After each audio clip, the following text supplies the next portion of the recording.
Hello, Internet. This is TheRoschi, and I'm back with another reaction. This time reacting to Fleeting Colors in Flight, another Genshin Impact event. I'm looking forward to seeing what's going on. If I remember correctly, according to my list, the crane returns on the wind is supposed to happen right before this. I already did that, so we're moving on to this one. All right.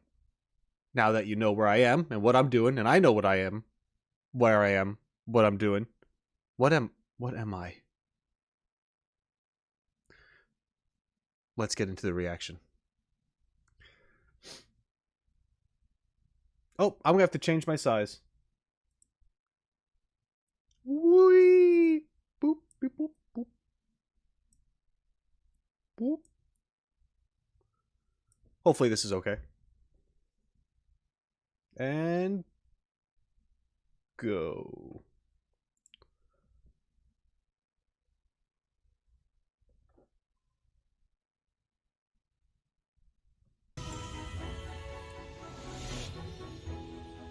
Is audio working? There it is.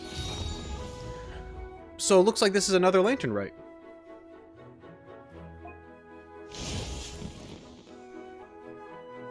So the second lantern rite. Right? Who would have guessed that rebuilding the Jade Chamber would draw out such a massive monster? Oh, for a second there, Paimon really thought the Jade Chamber was gonna be ruined again. Oh, but it's all over now. Who knows if the lantern rite can still go on after an incident like that, though. Let's ask Lady Ningguang how things are shaping up for the festival this year. Gonna make it work. Send this report to the Ministry of Civil Affairs and have them delegate each of the tasks on the list to the appropriate departments. Also, be sure to tell them that though the lantern rite may be complicated, everything must be done properly. Hello, Lady Ningguang. It's us again. No, of course not. You are my honored guests. And given the looks of you two, I presume that you're here to celebrate the lantern rite? That's right.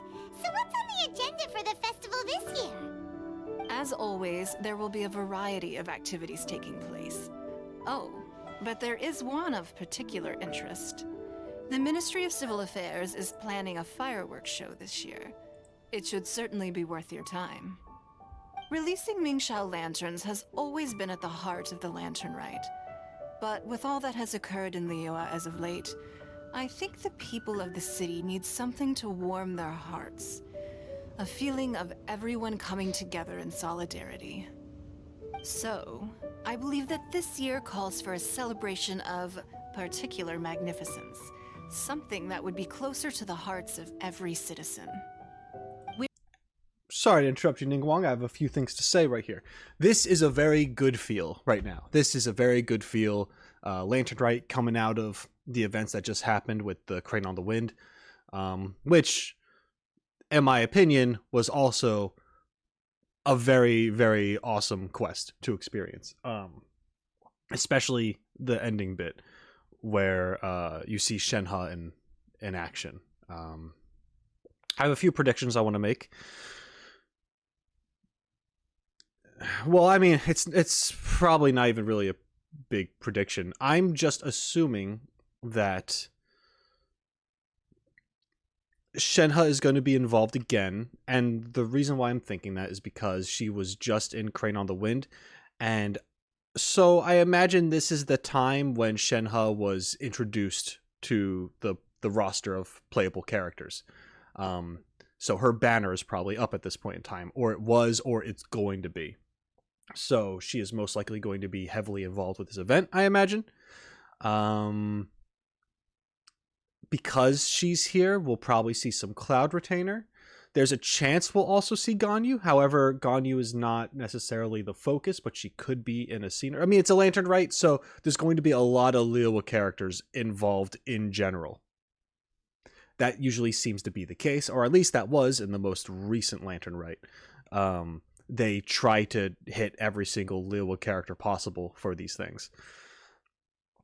For the most part. Or at least have them seen in the background somewhere. And then some other characters visiting and stuff. Like, you know, you have like Sino or Tainari or whatever. But I don't know if like those characters aren't around yet at this point in time. But yeah, maybe you'll get some Mondstatters. I don't know. Yeah, so it's Shenhe's going to be involved, I think, and yeah, what could actually be the quest though? Like, what's going to be the conflict? That I don't know, because I can only think of peaceful, happy times. Maybe trying to convince Shenhe to like, no, come hang out with people, because maybe she's feeling a bit weird. I could see her still feeling weird about being around people. Kind of.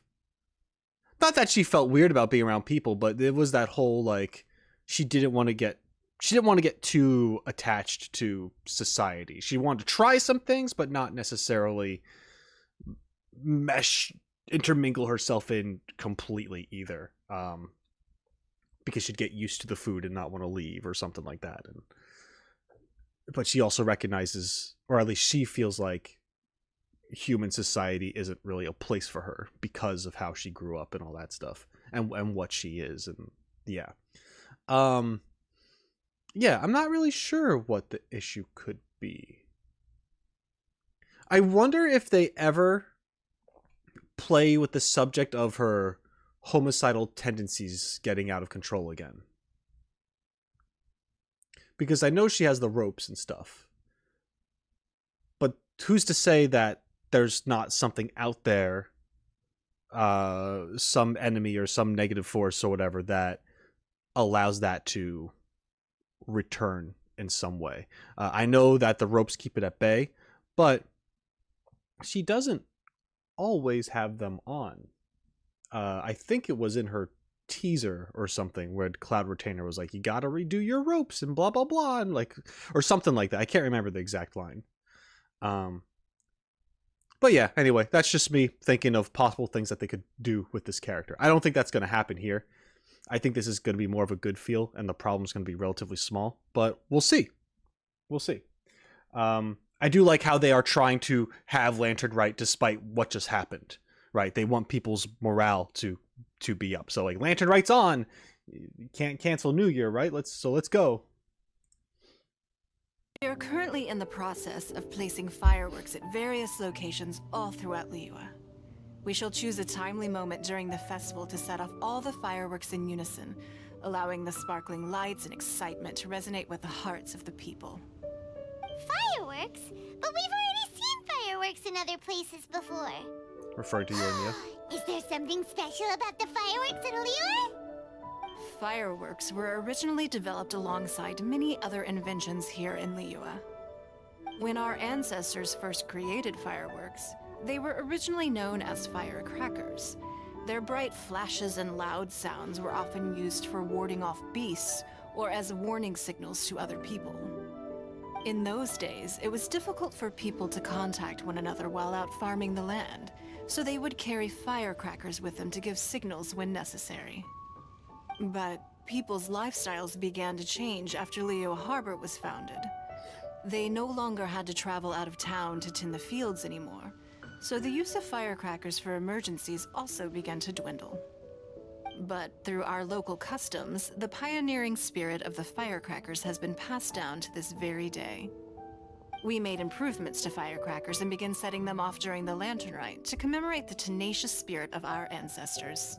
Wow. Everything has so much history in Liyue. As I'm sure you already know, everything on this land accumulates history and value as time passes. That is the nature of Liyue. I've left Keqing in charge of the fireworks show.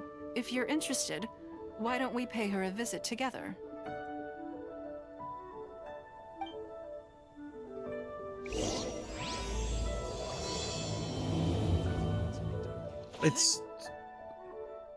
Then we go to the fireworks stall. It's so interesting to see this Lantern Rite when I just got to play my first one and to see how far that they've come. Yeah, I don't know. I didn't have much more else to add on to that. It's just cool that as I continue, I will be seeing the rest of these lantern rites. I hear some are good, some are not so great, or and vice versa. You know, everyone has their own opinions. I'm not going to compare any of these lantern rites really to the newest one that I just experienced. I really, really like what I experienced of the most recent lantern rite. It does have its problems here and there, but the overall story of it I thought was fantastic. So yeah, I'm looking forward to all of these lantern rite stories leading up to what I was able to play, and then some, because who knows? I don't know if I'll be able to actually catch up in time before the next lantern rite happens, and hopefully I'll get to play that one too. So we'll see. I don't know. We need to add a few more locations for launching fireworks. The show has to be visible all across Liyue, not just in the city. They celebrate Lantern Rite in Jingsa Village too, you know. But, Lady Keqing, what about our budget? The budget is exactly what it's meant to be. It's the necessary amount of funds to properly carry out a task. If you think the current budget will not suffice, then we'll simply have to apply for more funding from the Ministry of Civil Affairs and wait for their approval. Our aim is to organize a memorable Lantern Rite. The budget is there just to facilitate planning. We mustn't lose sight of our goal. Yes, Lady Keqing. I understand. Good. And please remember, safety first. Oh, it's Ningguang and the Traveler. Good to see you. Are you here for the Lantern Rite? Your timing couldn't be any better. The preparations are almost complete. I'm reviewing the positioning of the fireworks and double-checking the relevant facilities. It's all in a day's work. Forgive my directness, but if I'm not mistaken, you could just as easily leave these tasks to your subordinates. You've already been working around the clock these past few days. I am sure a break would not be amiss. No, it's fine. Really, I can handle it. Pengyi, please redraft our plans, make a summary report, and send it to the Ministry of Civil Affairs. I'm going into town to check the progress of the fireworks setup. I'll return shortly. As for you, Traveler, you're our esteemed guest. Please take the opportunity to stay in Liyue Harbor and enjoy the festivities. Pengyi, is everything clear? Please remember the tasks I've given you. Yes, Lady Keqing. Don't worry. Good. Ningguang, Traveler, goodbye for now. She referred to Pengyi like 3 times in this small little, like, her, like, blah blah blah blah blah blah blah blah Pengyi blah blah blah blah blah blah Pengyi blah blah blah Pengyi. Like, dude, if you just freaking moved and did your job, she wouldn't have to keep talking to you. That's her sign of telling you to fucking go and do something. Guys, just standing there. Walk off already. God damn it, Pengyi. I'm just joking. But yeah, obviously they did that. Like, they're showing how busy she actually is trying to organize and do everything. And Ningguang just kind of like, girl, take a break. What's wrong with you people? What's wrong with my secretaries? or whatever their positions are. They're not exactly secretaries. They're more than that. They handle a lot of stuff. Like a lot of stuff. But yeah, it's they Keqing has her job for a reason. Here it is.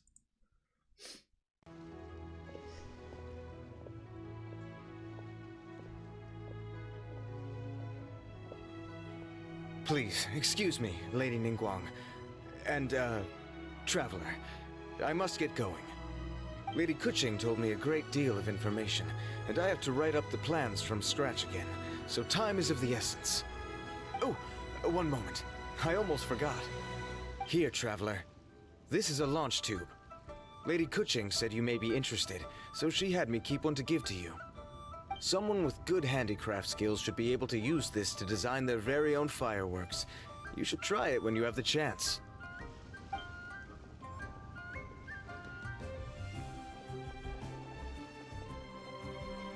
Whew. Paimon couldn't get a single word in just now.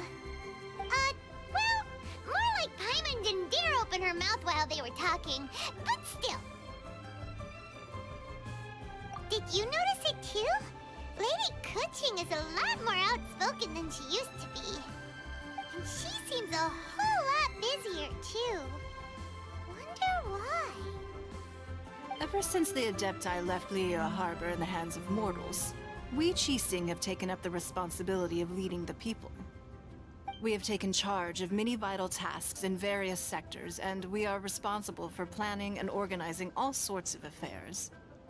That said, being in charge of everything inevitably takes its toll. It's exhausting at times.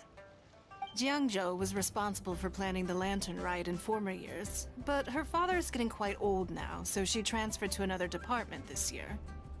In the end, the Lantern Rite planning was left to Keqing and myself. I am the head organizer, while Keqing is responsible for the highly anticipated fireworks show. Such an important event should be entrusted to the most qualified candidate. Keqing is disciplined, yet passionate about her work, so she's naturally the best fit for the job. She's definitely disciplined. No doubt about that. Absolutely. She is strict with both herself and others, to the point that she can even become overly involved at times. She's worked several days without a break now. I'm concerned about the effects it may have in the long run. Burnout. Finding balance is an essential concept in Liyue culture. I've tried talking to her, but you know how she is. She uses her wit to talk circles around anyone. Traveler, you are quite close to Keqing. Why don't you try talking to her? Maybe she'd listen to someone as experienced as you. I don't know if we're close, but alright. Thank you, Traveler. I am glad you were able to help. Keqing can be a tough nut to crack sometimes. I still have other business to attend to at the Jade Chamber. I'll leave Keqing in your capable hands. Ningguang leaves. So, Keqing is interesting. It's so weird. She is a character who I never really disliked, but I did have issues with her in the very, very beginning upon first meeting. And the first meeting, like when you first see her, she has a very strong opinion. Not saying that's a bad thing. But it is very much like anti-adepti, right? And gods and stuff. She's very much like yay humanity, yay society, like, and that's fine. But the way she expressed it was just very hardcore. We've moved quite a ways from then with this character, and it was the last event that I reacted to where Keqing was in, which was I can never remember the name of it. It was the one referring to Guoba, the stove god. You know, she was doing things for that event as well. That she was a judge for that cooking contest, and yeah, and we saw more of her more personal side there, where we got a little bit inside of her head, and we learned about her favorite food and how she's kind of embarrassed to show that softer side of her in front of others, but at the same time, people like Xiangling treat her with kindness, and she's just kind of like, how do I be a friend back? You know, how do I be friendly with this person? Like, what if I upset them, or what if I did upset them, or blah blah blah. Like, she doesn't fully. She has these thoughts, she has these fears, these insecurities. She's very good at what she does, but that's what she's used to. She's used to being this figure that is directing people. She's that kind of person that people usually see her as, someone who just takes control and directs the situation. And people never really get to see the more her. Which is something that I like. Like going back to, for example, Goro for a second. In the very beginning, Goro was a character I had issues with, especially when just referring to his demo trailer, because you learn nothing about his character in his demo trailer. You just learned about his job. And that kind of sucks, because a character should be more than just their job. They should have these insecurities. They should have these likes and dislikes. It should just be more than just like, I do this thing. Goro doesn't have that. Goro just does this one thing. Except later, when you get to do some events where he pops up in, you do hear some of his inner thoughts. For example, the potion event, which I'm really glad that I did, even though it's not like a huge story thing. It's still something that I was able to do and learn a little bit about the character, because we get to hear his inner thoughts and what he's thinking and how he reacts to certain things being said to him and all that stuff. And then recently seeing him, yes, he is all about his job and stuff, but we do see his more, we do see some of what he says in action, as far as like, he cares for everybody who's on his team, including you, who's like very new and stuff. Like, you're a valuable member. You're not going to be betrayed. He stands up for you. Right. So as I play this game, these characters are being a little more fleshed out. And I think it's interesting, because I know some people have played this and they'd be like, you know, like they'll meet Ganyu and they'll be like, Ganyu's boring. She has no character. She's just a workaholic. Yeah, but no, because the more you play and you see these characters do more things, you learn of how they are and how they think and what's going on inside their head and all that stuff. You learn that like a character like Ganyu struggles with whether or not she belongs here or as an adepti, and like going back and forth with her two halves and what's the right thing for her to do. And all the history that she has, that she's connected to with Rex Lapis and all that stuff. Yeah, so like there's things like that. Like all these characters, for the most part, the majority of them have something else to them. And we're seeing more of Keqing right now, which is very nice. I forgot what I was talking about. I guess I was just trying to say that I'm glad how at least this character that I'm seeing right now of Keqing has evolved since when I first met her, where she was kind of standoffish. And I'm like, because I got to see what, of course, first impression, what everyone else sees. Right? It makes sense that I would feel that way seeing her, like, oh God, she's kind of intimidating. She's all business. Okay, geez. All right, sure. But that's it. That's what she presents to people. But then when you get to know her, you see her pull this, not this act, but her do her job. But you really know on the inside, she's got all these other things going on in her head. And she is just trying to do a good job right now. But yeah, anyway, just wanted to talk about that. If you haven't been able to tell by now, character development is one of my favorite things in the world.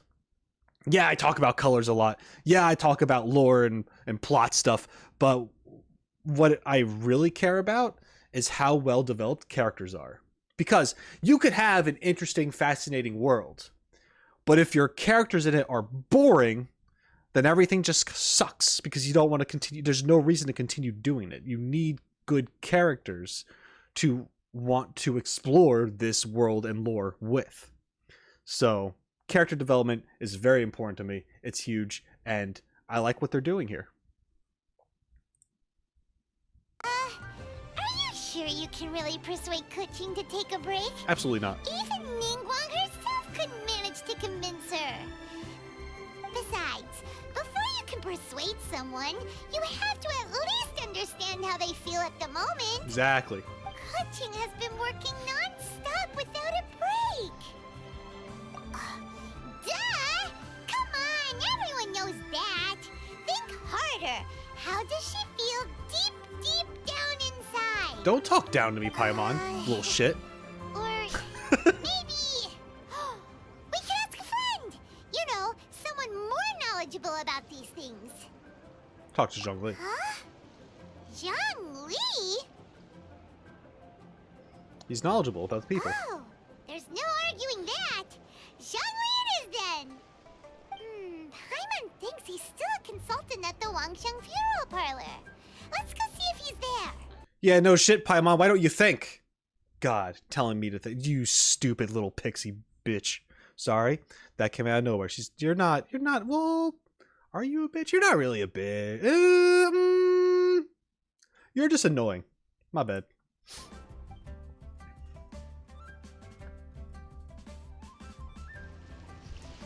Sorry. Sorry. Could you imagine? Could you imagine if the Traveler just turned around and called her a pixie bitch? That'd be so messed up. Oh god, what's wrong with me? Why do I find stuff like that funny? Anyway. Anyway. Hello. How may I help you? Looking for Zhongli. Yes. Well, I'm afraid he is currently out with the director. Sounds about right. Out with the director? Oh, you mean for work? No, for coffee. The director said that they were going Maybe. for a walk. If you'd prefer, you could go look for them at third round knockout. I've heard the director often goes there to do, promotion. Oh, yeah. I like how she's like,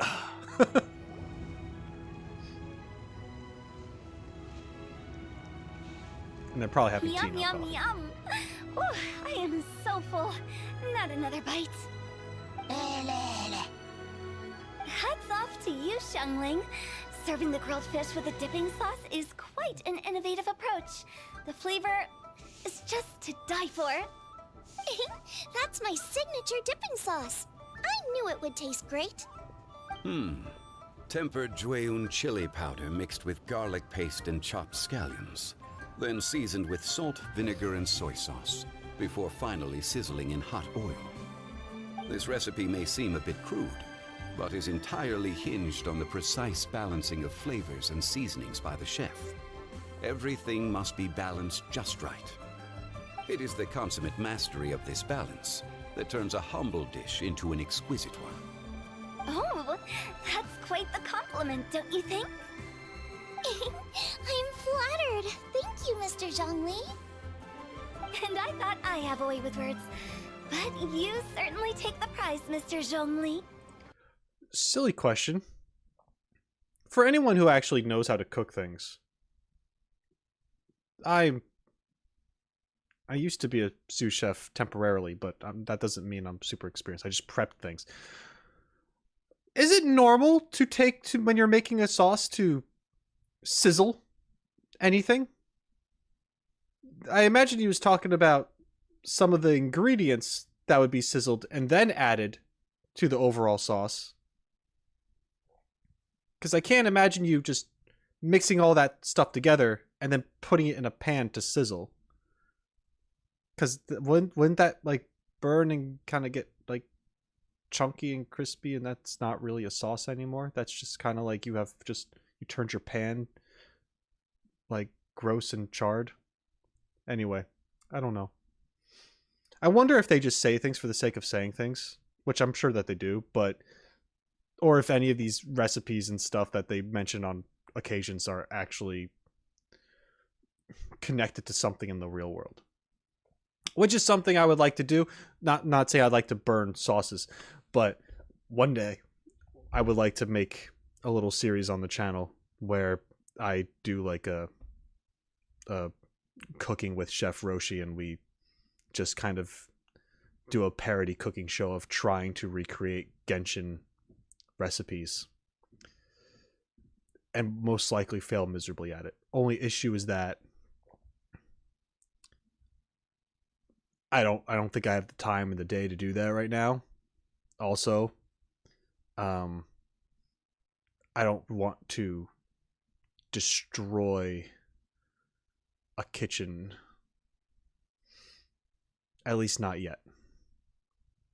Not without knowing how exactly I'm going to go about it. Anyway.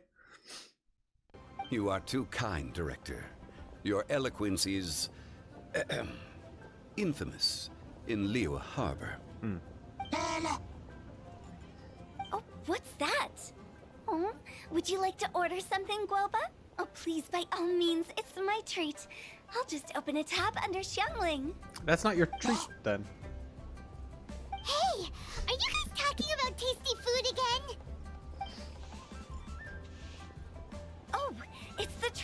Paimon, what brings you to this side of town? Hold on, let me take a wild guess. Yes. Oh, you must be here for the lantern rite. Isn't that pretty obvious? Anybody could have guessed that. Yeah, come Okay. I know it's not that big of a deal. I should make it a big deal, but I'm going to anyway, a little bit. So I've talked a little bit about this in my Discord. Paimon's writing is so inconsistent. Why is she an asshole now? What happened? What'd they do? She goes from being like super nice and sweet to everyone to being like a greedy little gremlin thing to just like now she's just snarky and like she's in a bad mood today. Yeah, come on. Can't you take a joke? You came at the perfect Right. time. I was just letting everyone try my latest dish. The owner of Third Round Knockout says it's, well, a real knockout. Mr. Zhongli and Hu Tao seem to like it too, but I think it never hurts to let more people do a taste test. How about it, you two? Would you like to have a taste? Huh. Don't have to ask Paimon twice, or once even. We're here to see Zhongli. Huh? You mean we're not gonna try any? Oh, fine. Let's get down to business. We meet again, traveler. I trust your journey is going well? Splendid. Therein lies the value of a journey. So come on. Why are you looking for our good consultant? Do enlighten us. And just in case you were wondering, we're on business too. We only tried Xiangling's dish since we just happened to be here. Business? What kind of business would the Wangsheng Funeral Parlor possibly have during a festival? Even during the most joyous of holidays, life still follows its natural course, does it not? Is that really so surprising? But there isn't need to be alarmed. It's just a nice day today, and I thought we could go for a walk while doing a little promotion for our business. Oh, you could go ahead and chat away. Xiangling and I will go have some tea with the boss over there. Oh, Zhongli, please come get me when you're through here. Of course. I'll see you later, Director. Now then, traveler. What brings you to see me today? Long story short.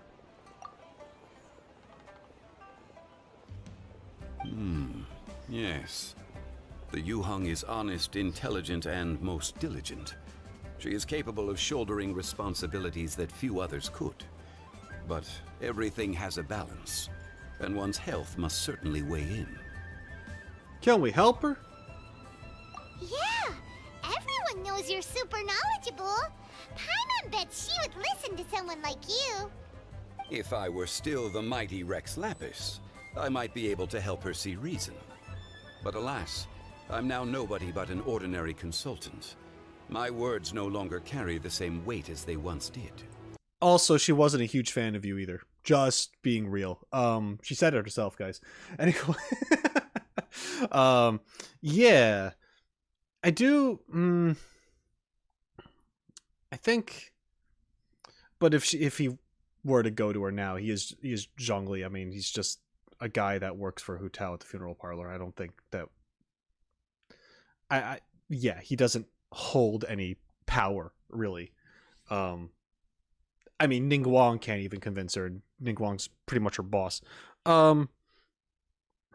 Yeah. I don't know. Just what did I want to say about this? There was something there. I think. Oh yeah, just a quick thing. The voices. The Chinese was good, listening to that in the most recent Lantern Rite, but yeah. Like I was saying, there are some voices in the English that I did prefer more so. And we're getting a lot of them here. Zhongli and and Hu Tao. Although Hu Tao's performance was really, really good, especially in the more serious moments. But yeah, hearing Hu Tao's voice in this scene was very much like, I didn't realize how much I missed it. The actress does such a good job. Anyway, I mean, they all do, but just, I don't know, a very unique character in how she speaks and all that stuff. It was missed. Anyway, sorry about that. Besides, I am by no means close to the Yuhang. Taking the liberty to lecture her may just as easily produce the opposite of the desired effect. Yes. Oh, you're right. Then what should we do? Talk to her ourselves. We could take a more subtle, indirect approach to the matter. Such as telling a story that resonates with her, containing your message conveyed within it. Such a story can be achieved by referencing topics from her daily life. The story could prove even more effective if you weave in something about someone close to her. Paimon doesn't really get it. Let's go speak with I others. knew you'd understand what to do. Well done, traveler. Go collect some source materials for your story. Of course, I can always provide you with my advice, if needed. Once we have formulated the plot, you can tell the story to the Yuhang. Huh? Me? You are on amiable terms with the Yuhang, which makes you the natural candidate. Oh, Paimon gets it! So we need to talk with people who know Keqing, right? So who should we start with? Ganyu. Greetings, Damn it. everyone. I hope I'm not intruding. Keqing, Huh? we can't talk to you about you so we can talk to you. You are the... Sorry. Anyway, what I want... I'm not even funny. What I wanted to say is, oh man, is this the Paimon rant era? I don't want it to be, man. I don't want it to be, but it's so hard not to comment on. Okay, so they, like I said, they're not doing a good job with Paimon, and they're doing one of the things that I hate that they're doing, and the reason I hate it is because they're combining all these other unfavorable things about her that I don't like, such as, okay, so now we have Paimon repeating herself. Not repeating herself, but she's breaking down the story and repeating the story for you so you understand, because Hoyo thinks you're a little baby brain. Sometimes it's nice when things get too overly complicated. However, this is not a concept that is overly complicated. This is fairly simple. It's literally go talk to people to find out about a person more personally. Like that's what that is. And Paimon's acting like it's some great mystery, and she just figured out rocket science in order to understand it properly and had to repeat it so you, the player, can understand. And that's ridiculous. And she does this a lot. And she's doing this more so recently, more than she has before. And normally I let that slide. I notice it, but I let it slide for the most part. Otherwise, I'd be giving her shit, especially in the We Will Be Reunited quest, where you go through all that and then she asks if you want to go over it, you say no, and then you go over it anyway. Like that was a garbage move, and that sucks. But they're doing it more often since then, for sure. They've done it before then as well, but they're doing it more often since then, throughout Inazuma. Yeah, and now it's not only that, but it's that plus bringing back her being a jerk to everybody, because she was doing that too in Liyue. In Liyue, it was moving from Mondstadt to Liyue. In Mondstadt, Paimon was just kind of there and was just there to be like quirky and say things. And I was like, oh, okay, cool, whatever. You're all right because your voice isn't annoying yet. Then you get to Liyue and she starts being a dick to everybody. which is actually, no, she was a dick to Venti too for no reason. But anyway, it started late Mondstadt into Liyue. She starts being a dick to like half the people, making up stupid nicknames and insulting them behind their back and all that stuff, and to their face. And then also getting like weird and greedy and stuff too. It's a whole thing. And then now they're doing changes with her voice, and she's even being a little more snappy with you on occasion as well. And it's like, I don't know. They're just taking all of these qualities that aren't cute, and it's just becoming annoying, and it's a bad mix, because when you have a character who has this high-pitched, squeaky, nasally voice, who is insulting you and your friends, who and also because, like, you know, like, think dummy, like, does that, but then when someone says a simple concept and she's like, I don't understand, and then it's like, oh, I get it, I'm going to repeat the thing that you understood the first time because it wasn't hard to comprehend. I mean, come on. Oh man. And like, I don't want this to be all about, I'm going to try to let it go. I'm going to try to let it go as I go through this, because I'm sure I'm just going to end up repeating myself over the same things about this character that I'm like over and over again. But it's just, oh God, I just don't like how they write her so much like a roller coaster, where, I mean, she was for the most part okay in the most recent Lantern, right? There was like one or two things I was like, that was a stupid joke. But other than that, like, there were some things like she was okay. So I believe her writing will get better, but it really pains me right now that it seems that I'm at a point in the story where her writing is starting to have a great decline, and I'm afraid for how long that's going to last, because it's a real buzzkill. She makes this event so far not fun.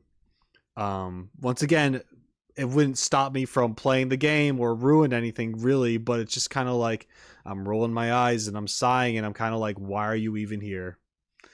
Why? Like, I know why they think you need to be here, but realistically, why are you even here? So yeah, anyway, we're going to continue, but I do not like how they're treating Paimon. I do not like the direction that they're going with her at all. I'm afraid that it's going to get worse, and I'm not looking forward to that. Let's go. Keqing just showed up. Oh, Lady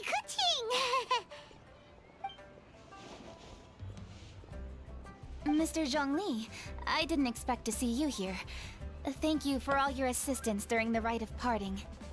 You are most welcome, Yuhang. It was the least I could do. Why? And what's with your strange expression? Oh, I see. My apologies. I appear to have interrupted your conversation with Mr. Zhongli. No. It's fine. Keqing, are you here looking for us? Yes, I was going to ask you to introduce me to the adepti. I thought that it would be fitting to send them some festive gifts. On behalf of the Liyue Keqing. Oh, that's nice. But didn't you meet them when we were fighting to defend Liyue Harbor together? You could just as easily go and find them in Juyun Karst. Yes, but we only met briefly on that single occasion. The adepti may have already forgotten about me, and I'm concerned it would be imprudent to show up so suddenly. Which is why I thought it would be more appropriate to ask you to introduce me first. Did you try asking Ganyu? She's too busy. So you even have to run around delivering gifts in person? It sure doesn't seem easy to be a Keqing. Thank you, Traveler. Let me go and prepare the gifts. I'm sorry to make you run errands with me during our big festival. I promise to make this quick, and I'll be sure to get you back in time to enjoy the fireworks show. Huh? together? Alright. I'll go to see the fireworks with you once I've finished my work. Speaking of which, Mr. Zhongli, the fireworks show will be particularly exciting this year. Please, don't miss it. Ah, yes. Thank you for your kind reminder. I should be going now. Traveler, please come find me at the Jade Chamber once you're ready.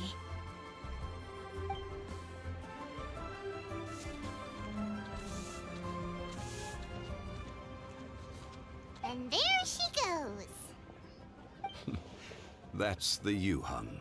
Efficient and reliable as ever. You're really reliable too, Zhongli. Why, thank you, Paimon. Don't thank her. Please, don't forget our earlier conversation. Once you've collected enough story material, we can meet here again and discuss things further.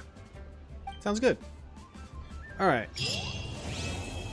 And that's the beginning of the quest. Boy, we're already 48 minutes in. The quest is just starting. Boy. All right. So, real quick, I think that is... I mean, I like that. I don't mind that Keqing approached us first about this thing, and we're gonna be spending time with her and stuff. And I mean, it's already been pretty obvious, but it's Genshin. I feel like when it comes to the Traveler and all these characters, is depending on how you look at it. I don't necessarily see it this way all the time, but sometimes they do make it kind of obvious that it's like one step away of being a harem. It just seems like there's a lot of characters that have a soft spot for the Traveler. At least when you're playing as Ether. I don't know if you get the same reactions when you're playing as Lumine, if it's the other way around or not. But I mean, like, I know that like Child will call Lumine girly and stuff, and that's kind of flirty and stuff. But yeah, I don't know. It doesn't bother me, to be honest, because obviously they do it because I mean, although the Traveler is their own character, at the same time, it's weird. It's weird. The Traveler is simultaneously a self-insert and not, because they are their own character, and I firmly believe that. But at the same time, there are a lot of people that do play as them, obviously, and you kind of put yourself into their shoes. So when a character that you like is very kind back to you and all that stuff, it's very much like, yeah, this is cool. I like this. I like this connection right now. So for those who really like Keqing, this is a moment where you're like, yeah, I get to hang out with Keqing, and they're all bashful and they're excited to be with me too, and that's great. I mean, it's how I felt when hanging out with Ganyu and stuff.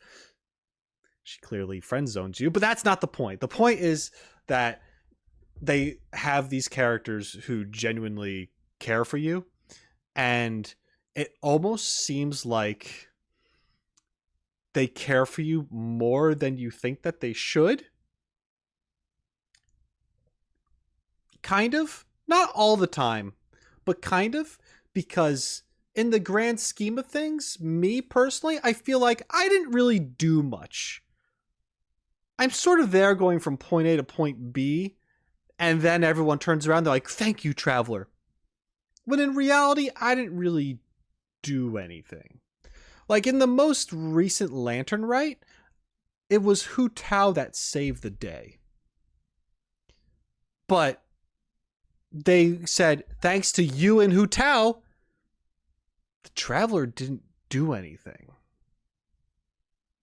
I mean, yeah, we went into the border to get Hu Tao and Lanyan and Chi-Chi out of there, but that's not what they're referring to. They're referring to the big climactic moment at the end. That was like in part 3. That was Hu Tao that did that.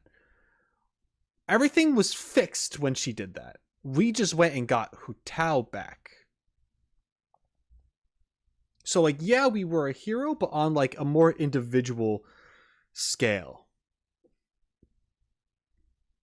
And if you're a Hu Tao fan, that means a lot to you because it's like I saved the character that I care for, or you believe that, or whatever you want to believe with that whole thing, whether you saved her or not. Regardless, it's, I don't know. I feel like we get a lot more credit than we're deserved. But maybe that's just me. Maybe that's just a me thing. But yeah, we do help. But I feel like we are definitely a witness to other people's stories. And this actually ties into something else. Because in the most recent Lantern Rite, we talk about the whole ley lines thing. And we talk about how the traveler is not recognized by the ley lines. We are not from here. We do not belong here.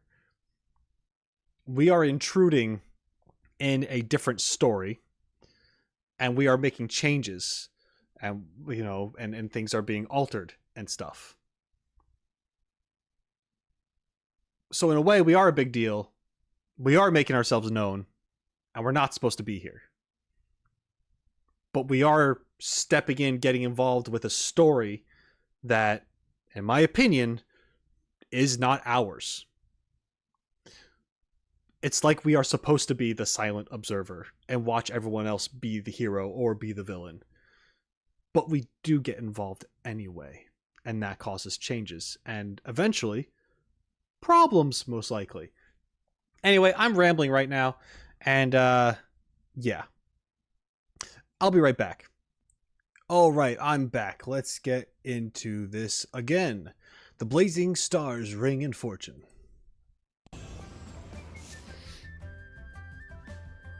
Head to the Jade Chamber. Ah, you've arrived. I have. I've made all the necessary preparations and even packed some handmade snacks. Nice. What kind of snacks? Oh, that reminds me. I've also prepared some launch tubes made by Pengyi. I hope the adepti will like them. Is there anything else I should bring? Should be Good. fine. In that case, let's first pay Madame Ping a visit in the city before heading out to Jueyun Karst. Yes. Madam Ping. Oh. Oh, right, we completed the first part. This is the second part. Got it. I'm paying attention, kind of. The festive season is upon us. This is no time to be running hither and thither. We should relax and enjoy the season. I get it, Granny, but having lots of clients is a good thing. I'm sure it is, but really, child?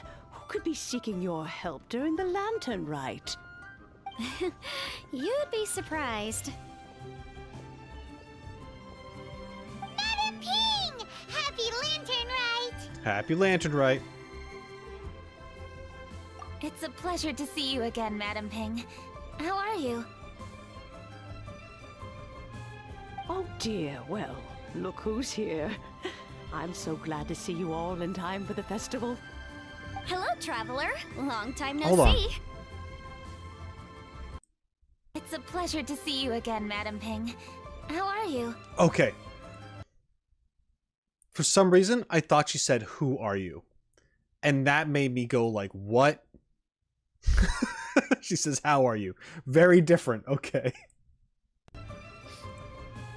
Oh dear, well, look who's here. I'm so glad to see you all in time for the festival. Hello, traveler. Long time no see. Yes. Oh, and Lady Keqing is here too. Yes, quite. The Keqing have prepared some small gifts for you to celebrate this festive occasion. There are some seasonal goods, 2 bolts of fine silk, and some exotic flower seeds which I picked specifically for you, Madame Ping. I brought all the lighter gifts with me, but the silks are still on the way. I just submitted them for delivery, so I'm sure they'll arrive in good time. Please, accept our humble gifts. I hope you'll find them to your liking. Wow, those gifts sound marvelous. Please be sure to thank the Keqing on our behalf. Yes, how very nice of you. I'm sure the flowers will be most beautiful if you personally selected the seeds. Thank you very much, Keqing. Please, enjoy them. We intend to visit the other adepti as well, so I'm afraid we must be going now. I presume you mean Cloud Retainer and the others? Yes, they should be over in Jueyun Karst. By the way, I've heard that you designed all the street decorations yourself, Keqing. You decorated the city so beautifully, yet you don't even have the time to go and see it for yourself. What a pity. Oh, she will. Yanfei really enjoys spending time at the festival. You'll find her wandering around there whenever she can spare a moment. Come on, Granny. I wasn't wandering around. I was providing essential consultation to my clients. Oh, is that so? Were you also holding consultations with clients while you stood in front of the grilled tiger fish stand for all that time? Madam Pig knows, man. As a matter of fact, I was helping them calculate the prices. It's not easy, you know. I had to check a lot of different items. That's right. There are no holidays in my line of work. I have to be ready whenever my clients need me. That sounds exhausting. Oh, Paimon can't imagine a life without holidays. Well, though there are no set holidays, I do get to decide on my own schedule. I can always budget some time to relax. Otherwise, I would always look exhausted in front of potential clients. It'd be hard to land new cases after leaving a terrible first impression. Besides, what's the saying? Ah, yes. A rested worker is an efficient worker. I was there many times when I was supervising the festival construction, but I haven't been there since. I was planning to go after I finished my work, but the work keeps piling up. I ended up completely forgetting about it. Let's go together Yes, later. I should take the opportunity to show you around while you're here. But first, we should head to Jueyun Karst. If you'll excuse us, Madam Ping. We'll be leaving now. Let's see. Which adeptus shall we visit first? Oh, why don't we visit Cloud Retainer at Mount Outsong first? She usually stays inside her abode, so she'll be super easy to find. Yeah. Alright, Cloud Retainer it is. All right. The festive season is fast approaching. Yes. What brings you to one's abode? Has the Ministry of Civil Affairs simply run out of work for you to do? Well, with Lantern Rite just around the corner, I decided it was a good time to take leave and pay you a visit. But, where are Mooncarver and Mountain Shaper? Them? Oh, don't even get one started. Oh, is that not the Traveler and the Yuhang too? A rare visitor indeed. Happy Lantern Rite, everybody! Greetings, Venerable Adeptus. And greetings, Ganyu. Huh? Lady Keqing, I didn't expect to see you here. The Yuhang of the Keqing. Here. Most fascinating. Most courteous of you to travel hither and pay your respects. What is the purpose of your visit, if one may ask? It's the festive season, and on behalf of the Keqing, I'd like to give you our regards. Please, accept our humble gifts. As the governing body of Liyue, the Keqing must be busy with a myriad of affairs. And yet, you still take the time to visit one in this mountain abode. Eminently considerate of you. Keeping good relations. Oh, what an amusing cylindrical device. I wonder what that could be. This is a new type of firework which has been modified by the Ministry of Civil Affairs. I've heard that you are fond of gadgets, so I've brought one for your amusement. Cloud Retainer. Although she is not outwardly opposed to us, she is still skeptical of Liyue being ruled by humans.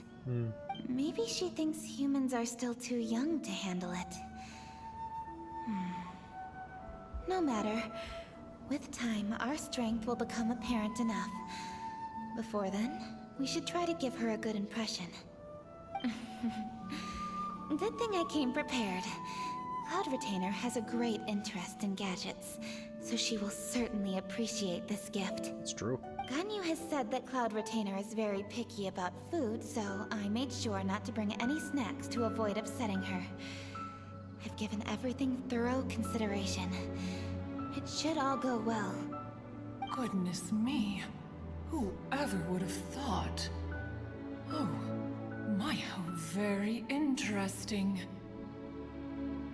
It is intricate, with ingenious design, and is aesthetically agreeable.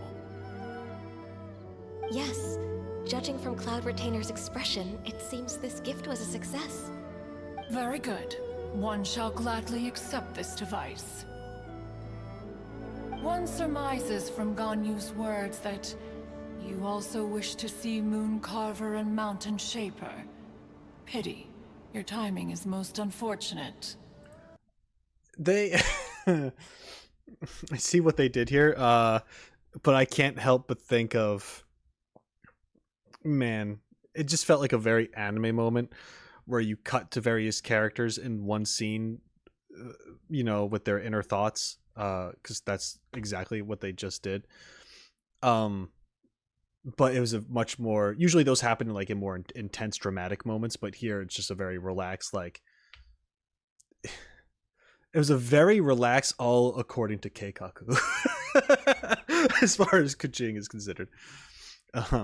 Yes, I made sure to bring a device to make sure that Cloud Retainer would appreciate it and then trust the Keqing. Like, you know, like that whole thing. It just felt like that. And then Cloud Retainer, like, yes, this is a much agreeable device. I do like this kind of thing. They have promise as of yet. Like, you know, this, like, it just feels... it's like the most relaxed plotting and scheming that there is, even though it's not plotting and scheming. It's just trying to put on a good impression. And being concerned with how it would go and being careful and stuff. So, like, yes, it is a good gesture, but there's purpose to it, right? Anyway.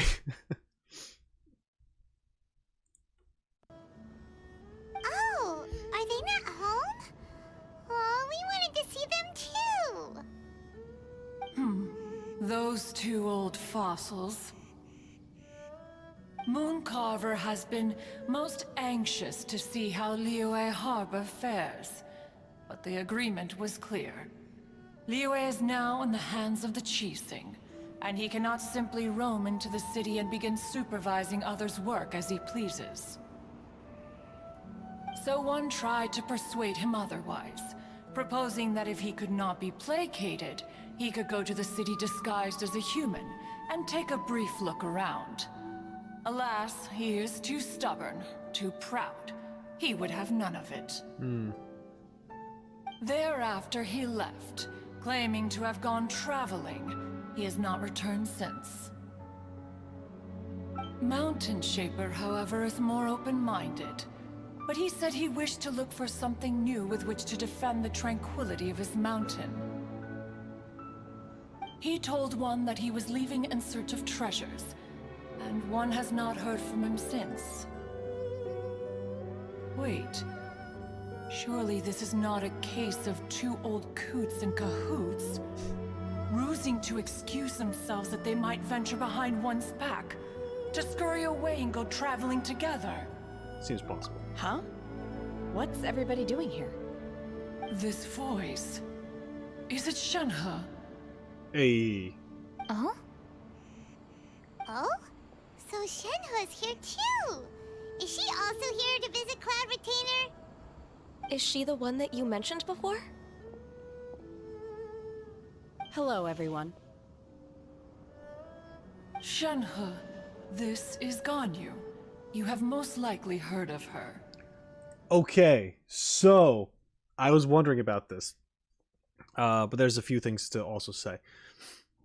Cloud Retainer talking about the other two adeptus, the other two adepti.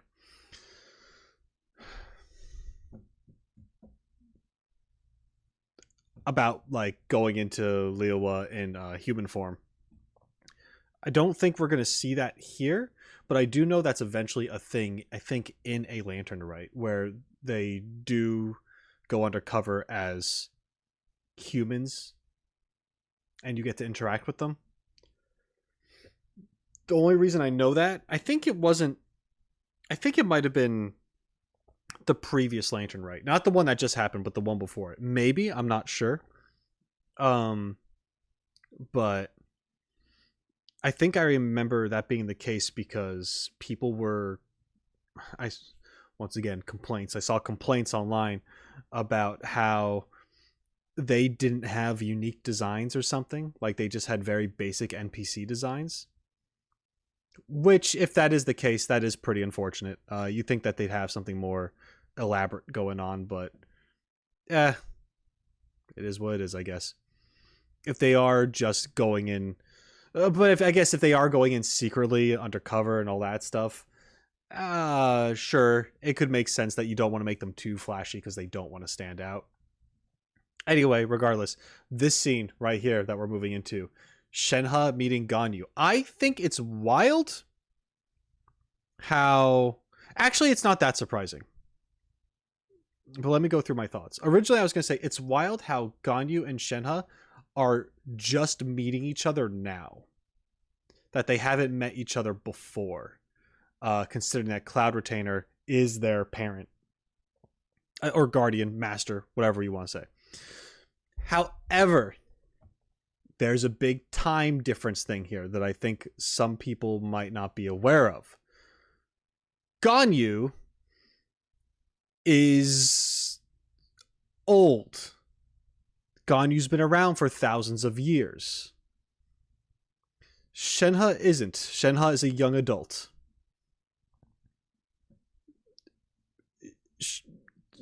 Oldest Shenhe is, I mean, I don't know, but she's under 30.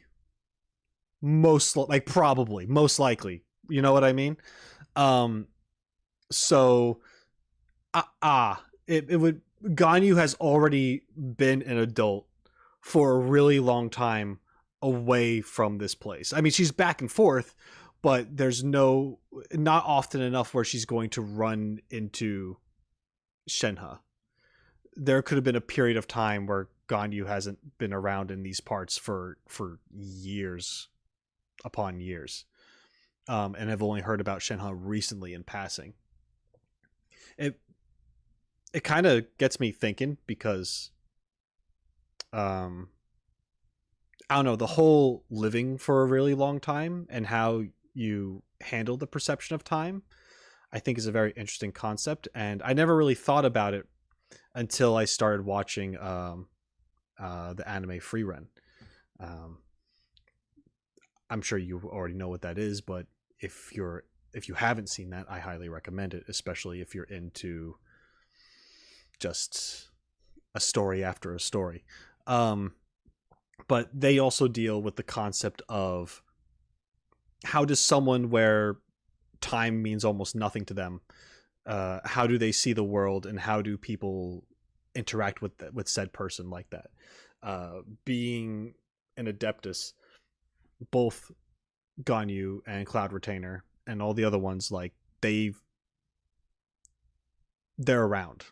They've been around for a long time. Practically immortal, if not.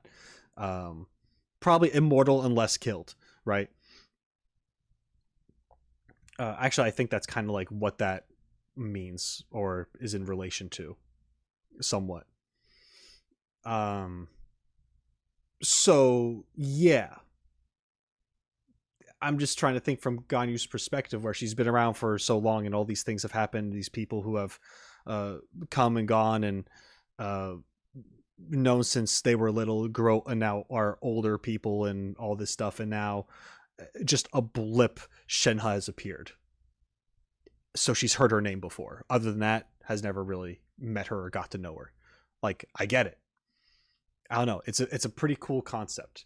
It sounds weird at first, where it's like, oh, you're both raised by this person, but you don't know of each other.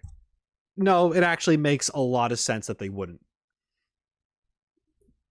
And that's just all I wanted to say about that. I think it's interesting. So yeah, we're getting an interaction here. It's cool that we get to see how they meet. Anyway, yeah, let's go. Hello. I'm Ganyu. I work at Yujing Terrace. I've heard that you returned to Liyue Harbor recently, so if you need anything, please feel free to come to me. I will. Thank you. I brought some food from the city. I heard that during Lantern Rite, people in Liyue bring food to share with their friends. So here I am. Oh no, I made a point of not bringing any food offerings. Is it going to be okay? Oh, and you even brought food for those two old fossils. That's right.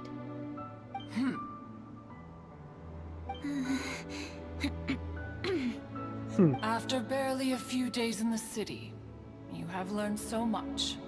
Thank you for these delectable edibles, Shenhe.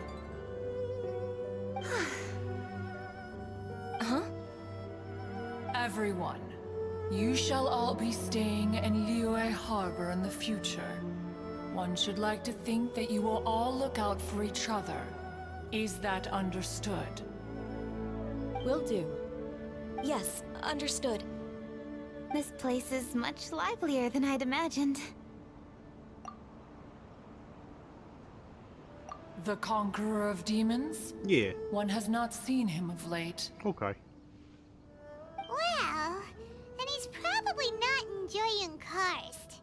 Let's go look for him in his usual spot, at Wangshu Inn. In short, one is the only adeptus who has elected to remain in Joyun Karst for the festival. Had Ganyu not come to visit, one would likely have stayed firmly put in one's abode to resume research of gadgets and mechanics. I didn't mean to interrupt you. Please accept my profuse apologies.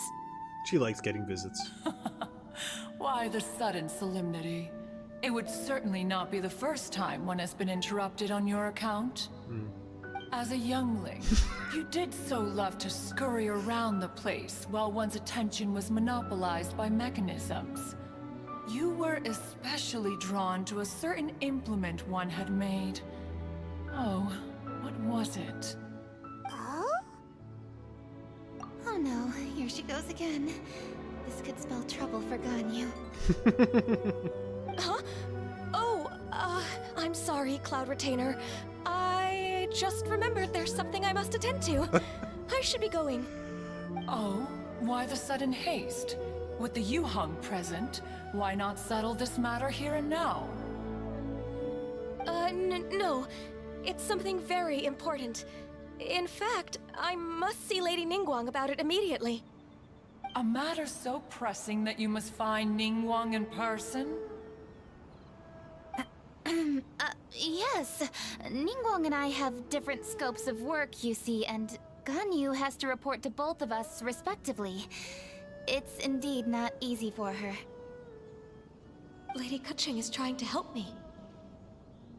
Yes, that's right. I'm very sorry, everyone. I will take my leave. Run, Ganyu. But don't. But do. But don't. Okay. Huh. Gone already. That child, she has always been easily ruffled. One can sympathize, however. It is no simple thing to be a secretary. Nearly every matter in Liyue Harbor, momentous or trivial, passes through Ganyu's diligent hands. But even as an adeptus, she must never neglect her own health, lest she fall prone to exhaustion. Ganyu is an assiduous worker, apt to foregoing food and rest once she is busy. Please make sure she eats and sleeps properly whenever you see her. I will. Ganyu has always been a great asset to us. Her health is a priority, so I will take good care of her. I heard that when it's Ganyu's lunchtime, she takes a nap, and no matter where she is, she falls asleep on the spot. That's incredibly dangerous, but also very... It's cute, but it's dangerous. It's just anyway. The Yuheng, reliable Could you as imagine? ever. It was indeed a wise decision to leave Liyue Harbor to you. We will certainly strive to live up to your expectations. As for these edibles, they do look delectable indeed. You may leave them here. Shenhe shall bring these into one's abode, and one shall pass them on to Moon Carver and Mountain Shaper once they have made their return. This firework has an intriguing design. One must conduct a thorough study of it. And one also wants to hear what Shenhe has learned in Liyue Harbor. Oh, yes. I have many interesting stories to tell. Let us chat while one scrutinizes this device. Yeah, don't you rest during the holidays? This is a festive season after all. One has long been living secluded in the mountains and no longer observes the holidays. Worry not, one shall take appropriate care of oneself. Rest is crucial. If one is too devoted to one's research and falls ill, one shall be in no fit state to test the devices personally. Is it really that important to test it yourself? Of course. As one sows, so do they reap. And the joy of reaping is what one yearns for. If one spends all that time working on a machine, yet forgets to test the outcome, that would be akin to a chef who never tries his own food, no? It is unwise to put the cart before the horse. Enough idle chatter, everyone. One must go and continue one's research. Come, Shenhe, this way. Okay. A chef who doesn't get to try their own food? That would be kinda weird. Cloud Retainer sure does know a lot about gadgets and cooking. Though, she can be a bit strange sometimes. But then again, she is an adeptus. That's the wisdom of an adeptus. She takes good care of those around her. Though she lives in seclusion, she also manages to bring everyone together. A hermit who's more social than most living in society. What an interesting character. Traveler, Paimon, let's head to Wangshuin. Perhaps we'll find the Conqueror of Demons there. Okay. So that was a lovely little thing. So far, this does seem like we're just kind of walking around, chilling out, seeing the adepti. I don't know. I mean, there's still more than half left, so something could happen in the third act. And whether it does or doesn't, I think this is still interesting.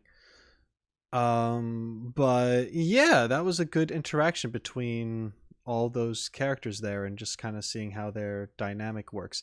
I wish Ganyu and Shenhe got to talk a little bit more. They kind of just said hi and bye, and that was about it. At the same time, I don't blame Ganyu for leaving because that's just, yeah, with Cloud Retainer and her of the...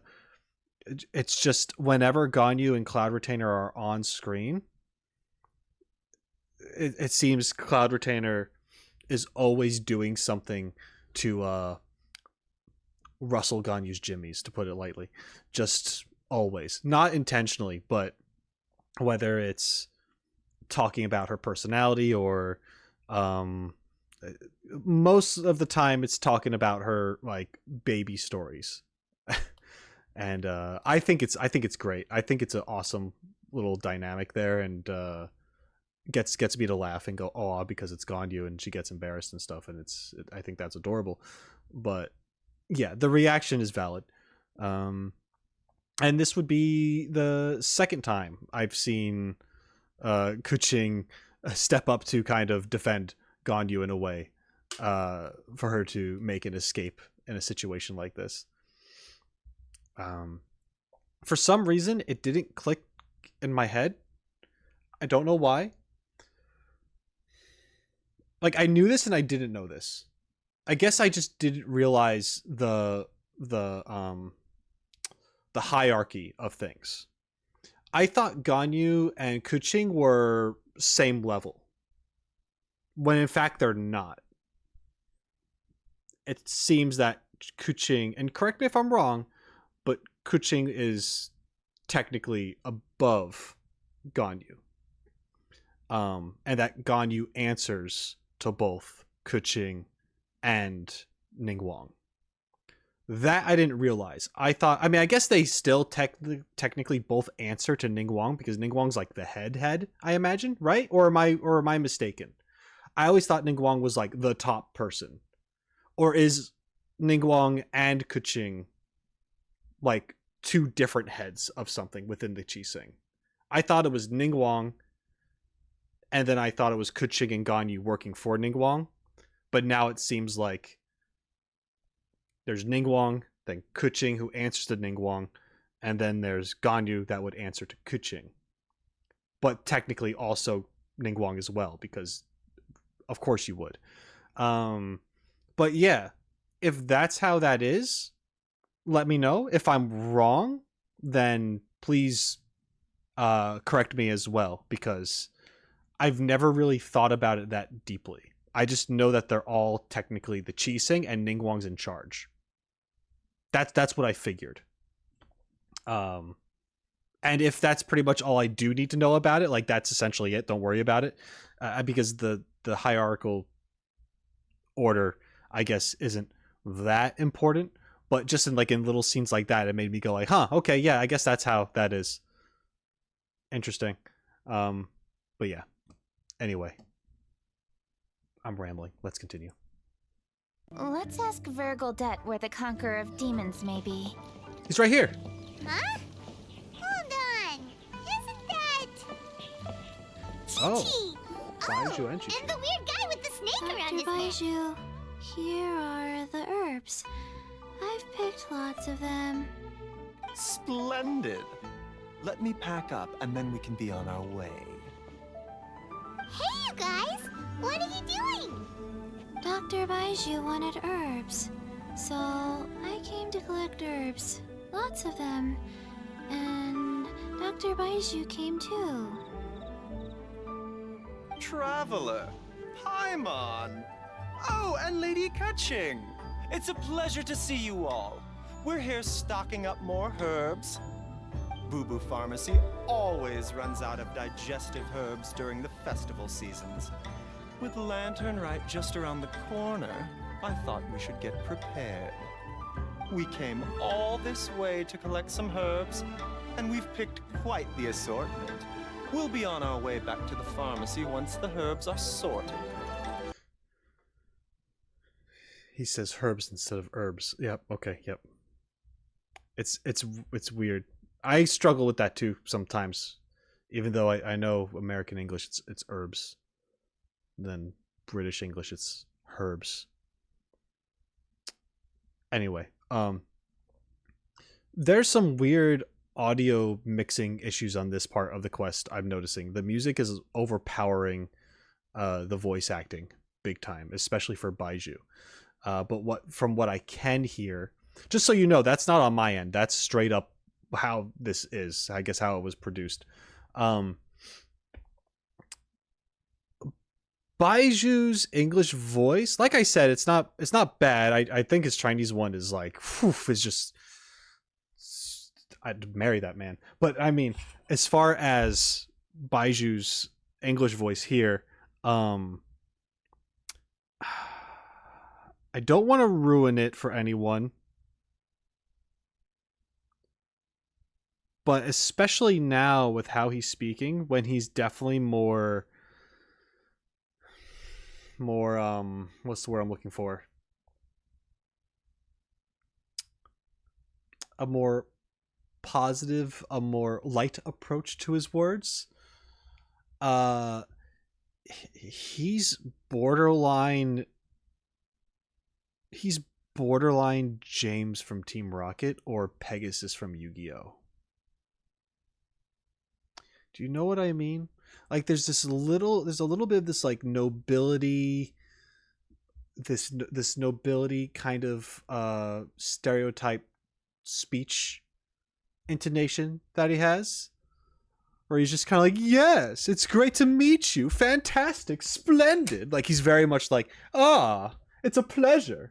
He does a lot of that, and yeah, so I can't help but see him like this guy, like kind of it's not as strong as those characters, but I mean, just keep listening to it, just how he says certain things and how he ends his sentences and how he speaks, and his sentences go up as if it's a question, but not everything he says is a question. So yeah, anyway, we'll keep going. You let me know if you feel the same way from listening to him. We'll just hear it out. I'm sure he's going to speak a bunch more. I certainly didn't expect to see the Yuheng all the way out here. I have some business to attend to here. Ah, I see. It's nearly time to celebrate Lantern Rite, and you're still running errands. Hardworking as always.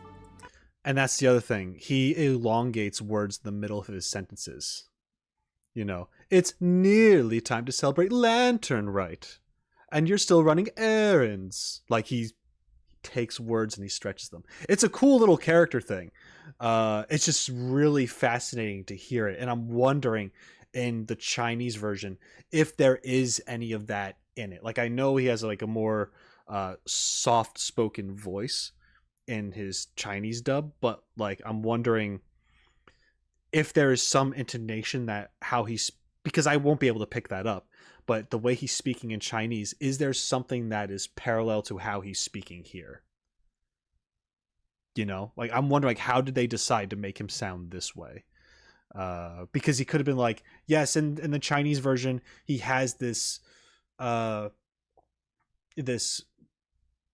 this very upper class nobility approach to how he pronounces and says his words. Do the equivalent in English, and then the person would do this. I'm wondering if there was that direction at all, or if it's just kind of like, look at this guy and do what you think. Like, oh, this guy looks like he could be royalty. Here I go. But you know what I mean? It could go either way. But yeah, I do think this is interesting. It's really cool to kind of pick out how these characters speak, and I was interested if we were going to see Baiju, so I could do that the next time we see him, to just kind of like look at this more so. Just because I think his voice is very interesting in English, but also great in Chinese, and just kind of to see the differences or if there is any kind of similarity. I appreciate the sentiment, Dr. Baiju. I'm just doing my job. Keqing and the Traveler are very busy. And we are busy too. Everyone, keep it up. Right. Thank you, Chi-Chi. We shouldn't tarry here any longer. Take care, you two. 3. Traveler, let's go find Virgildet. Virgildet, right. Dr. Baiju, are we done yet? Yes, almost. But don't rush me. Just give me a moment. Virgildet! Ah, Lady Keqing. What a surprise. Is there anything I can help you with? No, thank you. I'm just wondering if you might know where the Conqueror of Demons is. Oh, we never inquire about Xiao's whereabouts. But if he's here, he would be up on the rooftop terrace. Please feel free to go up and have a look.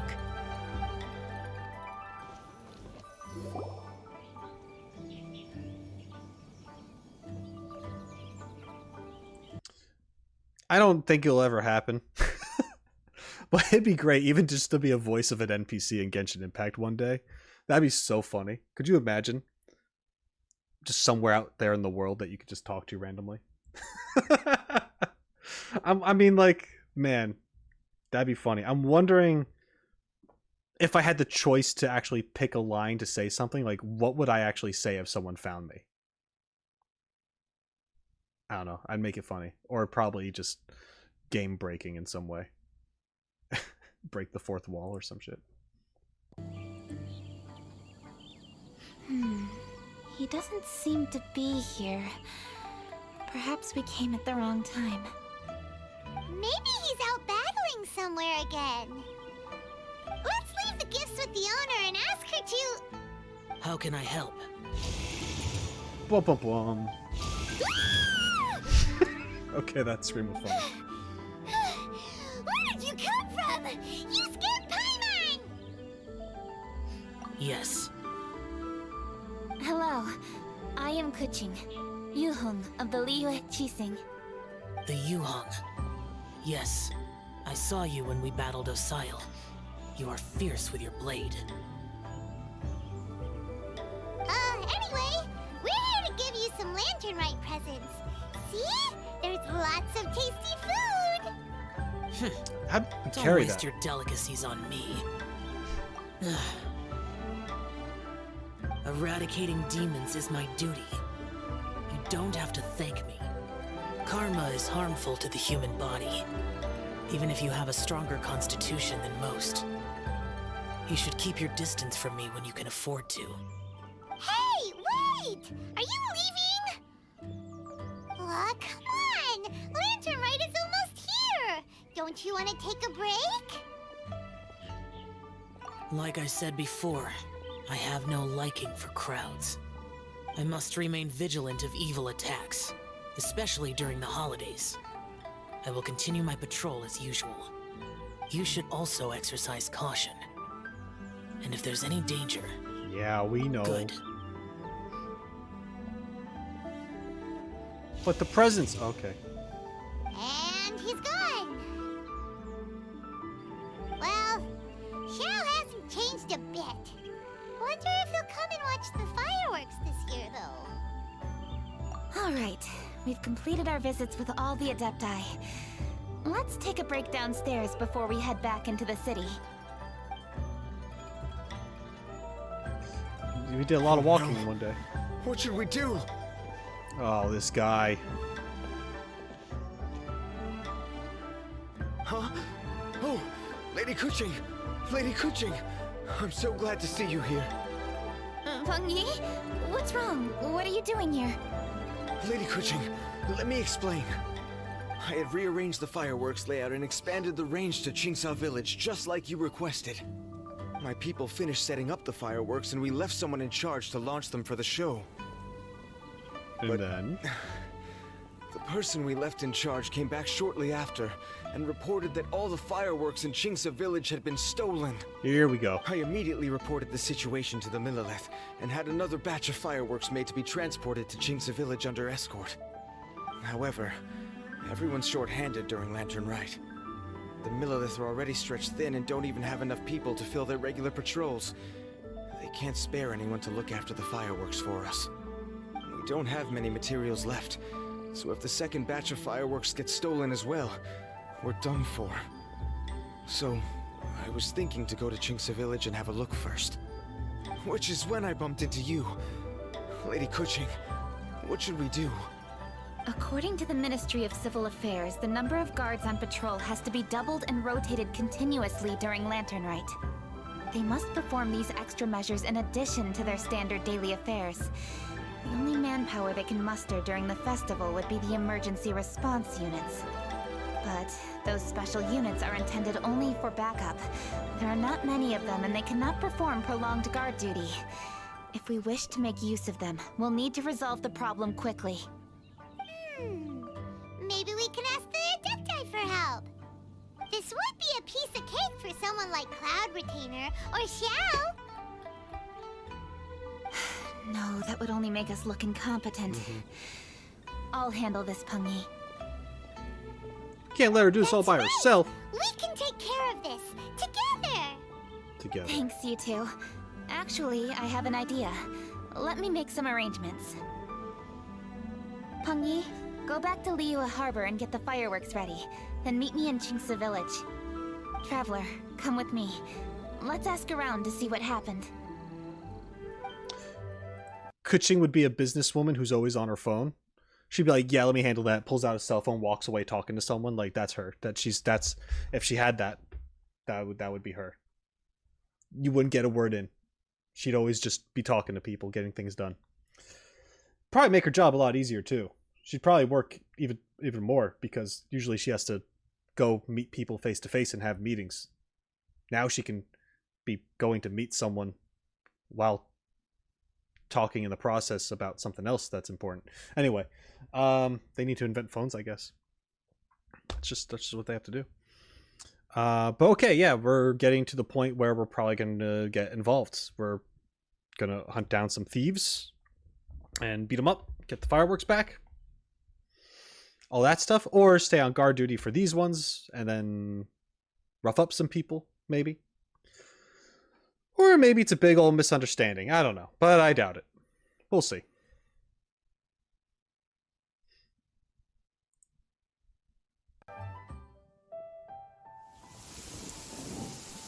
Oh, how could a whole batch of fireworks just vanish like that? Hello, Granny Roshin. We'd like to know more about the recent fireworks theft. That's her name. Roshin. It's like Roshi, but with an N at the end of it. Who would have thought? I remember I kept calling her Granny Roxin. Or Rosin or something. I think in the previous Lantern Rite I referred to her once briefly and I said Roshin or Roshin. I don't know. Anyway, Roshin. I'll remember that. Granny Roshin is, once again, must be protected at all costs. Oh, Lady Keqing, I can hardly believe you came personally to investigate. It's no trouble at all. Please, tell us what happened. Well, when we brought the fireworks, the children in the village were very excited. They were all gathered round watching the area for a long time. The workers piled up the fireworks and said they would go confirm the locations to set them off. That's when they left the village. God, the lightning. Now, let me remember. Oh, yes. I recall that they left the fireworks in an open area just next to a house down the old road. But the very next day, all the fireworks were nowhere to be seen. The person in charge of the fireworks was so anxious that they went straight back to the city to find a solution. Oh, the villagers here are worried too. The fireworks missing can only mean that there are thieves about. There are elderly and kids in the village, you know? Although the Milliliths are stationed here, no one dares to go out anymore. I understand. Please help reassure the people in the village and tell them everything's going to be fine with the Millilith standing guard. Traveler, let's go investigate the place where the fireworks were stolen. Yeah, in the lightning storm. Cool. This is the place. The fireworks were stolen here. The thieves must think there are mostly elderly and children living in Chinksa village, all too weak to defend themselves. Otherwise, they would never dare commit such a blatant crime. This is absolutely awful. We cannot let such a matter go unpunished. Right. Let's see if we can find any clues here before we plan our next step. Follow the footprints. Sir, please. This is all just a big misunderstanding. A misunderstanding, you say? If so, then tell me, why are you hiding here? Please, good sir. This really is just a misunderstanding. I would never dream of getting anywhere near the Feiyun Commerce Guild shipment. Something's happening over there. Let's go have a look. Damn, we just in the rain. Oh, the Feiyun Commerce Guild? It must be. Please, save your breath. Restrain this fellow. Tightly now. We mustn't let him get away. Yes, young master. I was sure it was an evil spirit. Turns out it's the treasure hoarders again. Xingchun Chungyun! Hello! What are Well, you hello, doing here? dear traveler. Our fates cross once again. What brings you here? Excuse me. Please, tell me what is happening here. Ah, yes. Allow me to explain. It so happens that every year during the Lantern Rite, the Feiyun Commerce Guild transports supplies to various villages outside of Liyue Harbor. Family rules stipulate that the supplies must be personally escorted by a family member. Because my older brother went last year, the duties have fallen to me this time around. Oh, so what's Changyun doing here? Changyun. Wait.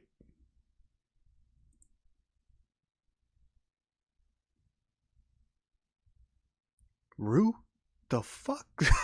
It's just some kid with the hat out in the middle of the storm, looking ghostly and shit. I think that's just an NPC, but oh my god, what the fuck? It's Rue. Changyun happened to be visiting, so I cordially invited him to join us for the journey. Oh, I see. But why did Changyun say he thought there was an evil spirit? I see that you are not familiar with the story of old. It is said that fireworks were once called firecrackers, and were used to ward off evil spirits and the like. Yep. In ancient times, Liyue was plagued by evil spirits. As people gathered together to celebrate the annual festival, the yang energy would intensify, and evil spirits were thus attracted to the fringes of the city by the strong scent. Liyue Harbor was under the gracious protection of Rex Lapis, so the spirits dared not enter the city. However, they still lingered near the city gates and pestered the passers-by. In order to drive the spirits away, people made firecrackers and lit them near the city gates. The flashes of light and loud noise successfully drove the spirits whence they came. This festival is now known as the Lantern Rite. It was my intention to travel around to see if there are any malicious spirits lying in wait for passers-by. Since I happened to have a shipment of goods to deliver, and our course was through the mountains, I naturally thought it best to have my thaumaturge friend traveling alongside me. Xingqiu said he learned the story about evil spirits from an ancient text. The text vividly describes the appearance and even the whereabouts of the spirits. Anyway, when we arrived at the area, Changyun sensed an ambush about to take place. Upon searching the area, we found a group of treasure hoarders. They tried to flee the moment we were upon them. Fortunately, I was swift enough to catch one of them. Your timing couldn't have been more fortunate. We were just preparing to send them to the Ministry of Civil Affairs. He insists the matter is merely a misunderstanding, but things seem quite clear as I see it. Good, sir. Just hear me out. Everyone knows the Feiyun Commerce Guild. Had we known it was your merchant caravan, we never would have dared to attack. But you would have attacked The master of the everyone else. Feiyun Commerce Guild is famous for his generosity and noble deeds, a true hero of the people. So, you see, this is nothing but a big misunderstanding. We didn't want any trouble with the guild. What you mean to say is that you were targeting someone else then? Yeah. Well, who was it? Well, just trust me. We were definitely not trying to steal your goods. Please believe me. Yeah, Master Xingqiu, I would like to... This fucking guy. Yeah, they believe you. But you're still trying to steal someone's goods. So, like, quit being an asshole and just you're surrounded, man. Borrow a few of your staff to escort the thief to the Ministry of Civil Affairs. As for the bounty, we will pay you afterward. It is my humble duty to uphold justice. No remuneration shall be necessary. Come then, see that this thief is taken to the Ministry of Civil Affairs. Yes, young master, leave it to us. You heard him. Take this man over there and make sure he's secured. Tie each of his fingers separately if you have to. He's not gonna pull anything under our watch. Damn. Wait a second. Please also deliver this message to the Ministry of Civil Affairs. It's very likely that this thief is related to the recent fireworks theft in Qingce Village. Make sure they have someone question him thoroughly. So the plot thickens. Is your task clear? We mustn't disappoint the Yuang. Yes, young master, I understand. We'll be on our way. Now, we don't know that. I mean, they're probably right, but we don't I've heard know many that. good things about you, Master Xingqiu. Thank you for your assistance. I hardly lifted a finger. Think nothing of it. Everyone, my intuition tells me that there could be more than one group of treasure hoarders in this area. More than one group? Oh, you've got quite a keen eye too, Changyun. During our search, I found scattered sets of footprints differing from those on the road. There may still be other treasure hoarders waiting to ambush passers-by. When I was chasing the treasure hoarders earlier, I noticed that they were nearly unarmed and very few in numbers. If they truly intended to ambush the Feiyun Commerce Guild, they must have overestimated themselves. If you ask me, they didn't seem to be staging an ambush, but rather it appeared as if they were waiting for someone. It appears they may be the thief's accomplices. They were probably hiding here to wait for the stolen goods. What exactly are the stolen goods, if I may ask? Fireworks. Taking advantage of the elderly and children. What a loathsome group of criminals. Lady Keqing, don't fret about manpower.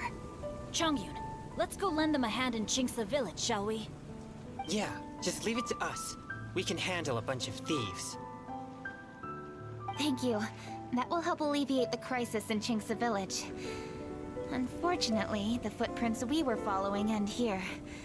I don't know where we should go next. Freaking kid again. It seems we were only a moment away from catching all the treasure hoarders. Aww. Keqing. Thank you. Master Xingqiu, I'll leave Qingce village under your watch.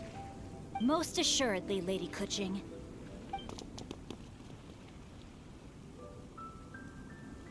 It's fortunate our paths crossed with those two. It's so cool to fight for justice! The thieves who stole the fireworks haven't revealed themselves yet. I'll go have a look around. Traveler, please go take a rest in Qingce village. I've troubled you enough already. No. I can handle the rest of this matter myself. No. Keqing, are you planning to look for clues all by yourself? Somehow that doesn't sound like a very good idea. Oh, wait! You're in the Liyue Qixing.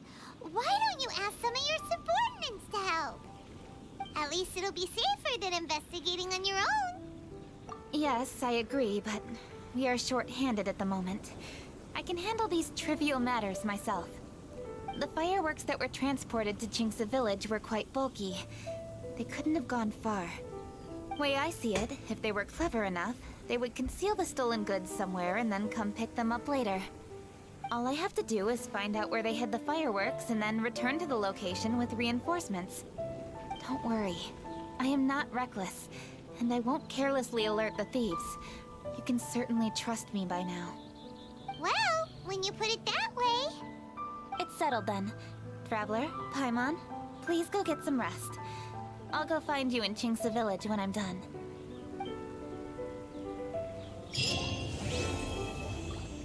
Okay. Meet with Keqing on the next day. Rest assured, all is quiet here in Qingce village. Chongyun is guarding the outside and I'm guarding the inside. Not a problem in sight. Good. I've made some progress in my investigation as well. Oh? What are you planning? Is it time to strike? Let's go! Traveler, Paimon, you are just in time. I looked everywhere and I found some clues regarding the treasure hoarders. Besides wagon tracks, I also came across bits and pieces of fireworks packaging scattered on the road. Following those clues, I was able to finally locate the missing fireworks. But there was no sign of treasure hoarders. No, I think they might be just overly careless. I seem to have found the location where they've been stashing all their stolen goods. They must have thought it was well hidden and deemed it unnecessary to post any guards. The amount of fireworks they've amassed there is astonishing. Not only did they steal the ones in Qingce village, but also from other locations too. They've gathered all the stolen goods there. I've asked the Millelith on guard at Qingce village to report this to the Ministry of Civil Affairs. They will organize a search around that warehouse. Now that the Millelith is involved, you don't need to handle this yourself anymore! The treasure hoarders are notoriously cunning, and they may even have lookouts. If they notice anything suspicious, they will move the fireworks and our single lead will be lost. I have to keep an eye on the situation. You're not really thinking that you can take all of them yourself, are you? No, I am not that reckless. I just want to investigate the case thoroughly. But now that I have your help, the idea is feasible. So you really are considering it? Okay, then there's no time to lose. Let's go.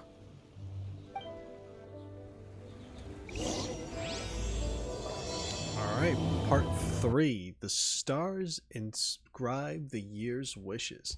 We're moving along in this. One thing that I do want to say is that my prediction, it seems, has been clearly wrong.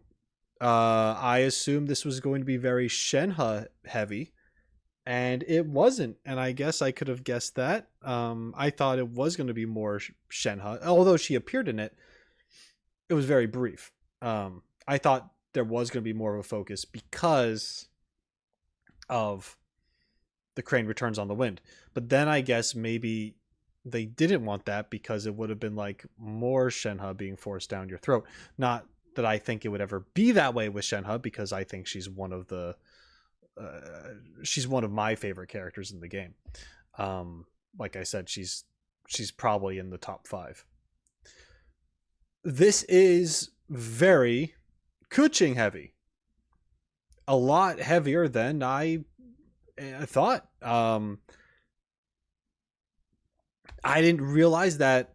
I thought maybe we would be messing with the Keqing stuff, and then that would lead to something else that would be more of the main plot of this Lantern Rite. Yet Keqing seems to be the very main plot of this Lantern Rite, the main focus as far as characters go. And yeah, we are bringing in other characters, but we are traveling around with her. So it's I don't dislike it. I think it's cool. However, I also do find it a little strange, considering that we already had an event that was a festival where Keqing was heavily involved. You could argue that maybe that might have been more of a Xiangling thing, but I don't know. Because that was still very much a Keqing thing as well.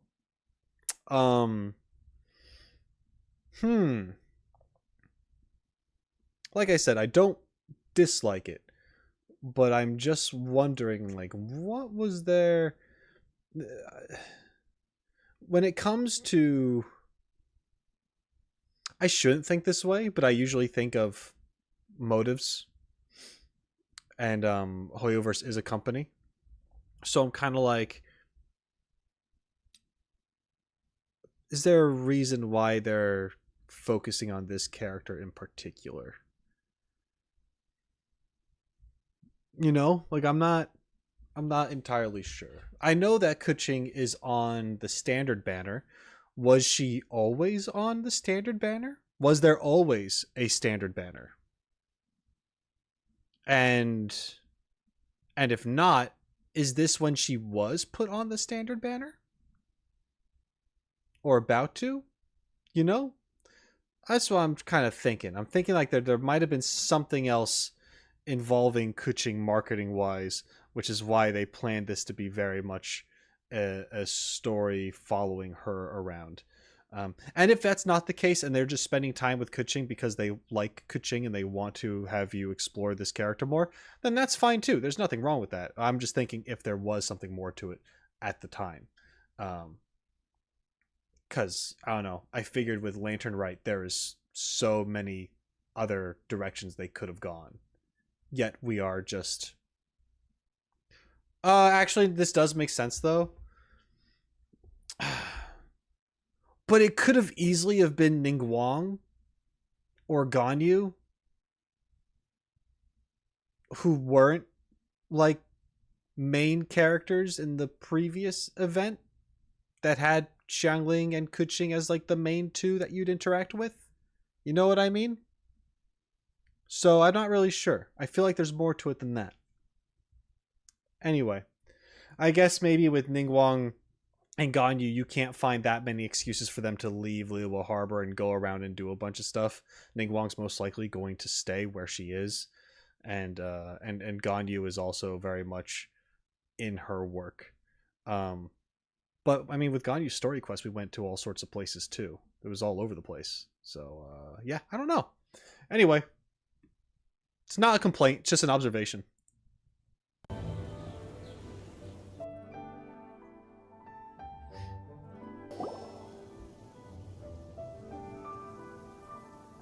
There they are. Kill them. Oh, no lines. Please hide yourselves. There we go. Let's wait and see what happens. Okay.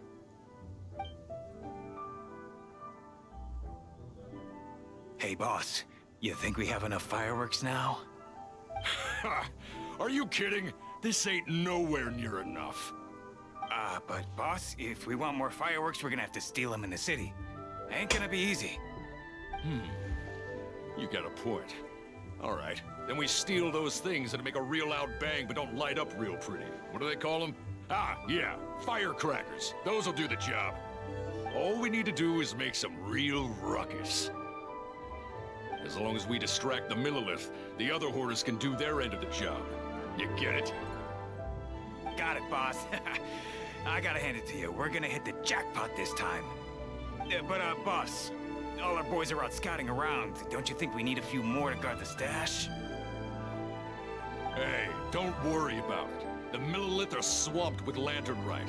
They won't have time to come out here. All right, move it, boys. Just a few more batches and we'll be... You'll be. Uh-oh. Hey, boss, we got trouble! Huh? What happened? The jig is up, boss. The Millilith are coming, and it seems they've already caught our scouts. If one of the boys hadn't set off a firework to warn us, we would have been completely blindsided. Boss, let's run! But how did the Millilith find out about us? And so quickly, too? Fine. Leave the fireworks and let's split. They won't be catching us. It's time to make our move. Ready? I'm ready. Let's go! I'm not playing, but I'm ready. Drop your weapons and surrender immediately. Ha! Get out of my way! You got a jet witch or something? I'll show you! Huh? Wait a second. You're Lady Keqing. So you do recognize me then? I'll say it one more time. Drop your weapon and surrender. Now! Who would have thought we'd run into the Yuhong all the way out here? Alright, hoarders. Looks like... One of her... All right, so you her want to do finisher this the looks hard great. We surrender, Yuhong. Her Now, burst. I want some answers. What were you planning to do with the stockpile of fireworks? We just... Tell the truth, and I might go easy on you. Fine. We were gonna smuggle these fireworks into the city and ignite them during the Lantern Rite's opening ceremony. The fireworks are really bright and loud and would definitely raise some havoc. We were gonna rob the city while everyone's distracted by the explosions. But, we didn't seem to have enough fireworks, so...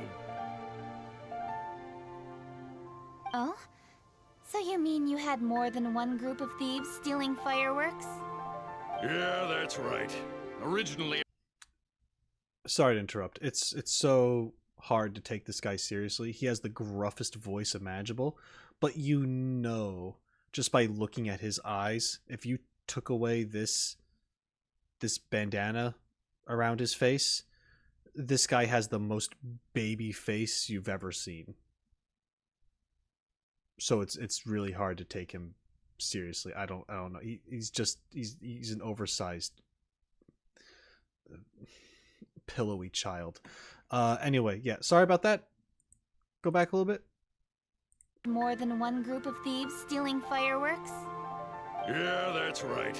Originally, I had all the hoarders out stealing fireworks, but then one of them got caught by the Feiyun Commerce Guild and was arrested.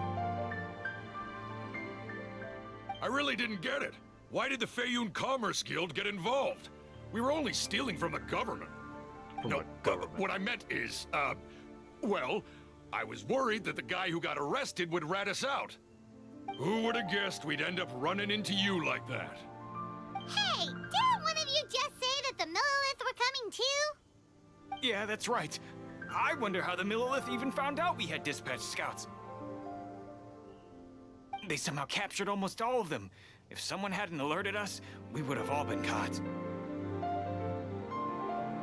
Well, you did get caught. Well, yeah. It appears that the Millilith managed to get the captured treasure hoarder to talk. There may still be other treasure hoarders in the area. We should head elsewhere just to be safe. Traveler, please escort the treasure hoarders back to Qingce Village and hand them over to the Millilith stationed there. I'll be there once I am finished inspecting this place. Understood.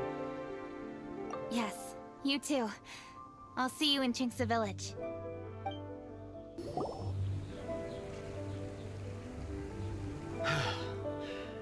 This is the last batch of fireworks that I can get. Please ensure that there will be no further problems. Don't worry. The Yu-Hung will be taking care of this personally. And with us on guard, I assure you it'll be safe. Yes, indeed. Oh, it appears the Traveler has returned. And with 2 others, no doubt. These are the thieves. It's definitely dangerous to infiltrate an enemy area like that. If only I was there to fight alongside you. Come now, we both know the Traveler is most capable. But who would have known we performed such a noble deed? We had arrested the treasure hoarder earlier by mere happenstance. Yeah, talk about a coincidence. It seems that justice always finds its way into the world. It is in fateful moments that miracles are born. So it was you! You horrible brutes are the ones who stole the fireworks? Just the sight of you two makes my blood boil. Please, calm down. I doubt they'll be causing any more trouble now that they're in custody.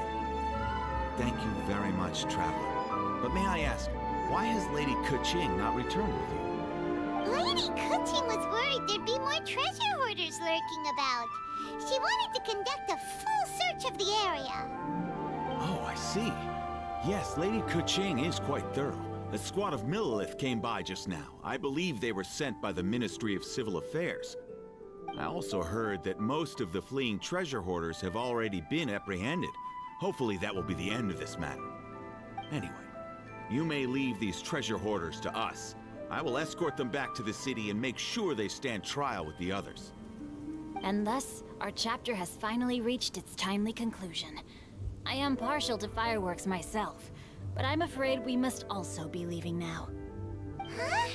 Why the hurry to get back to the Feiyun Commerce Guild?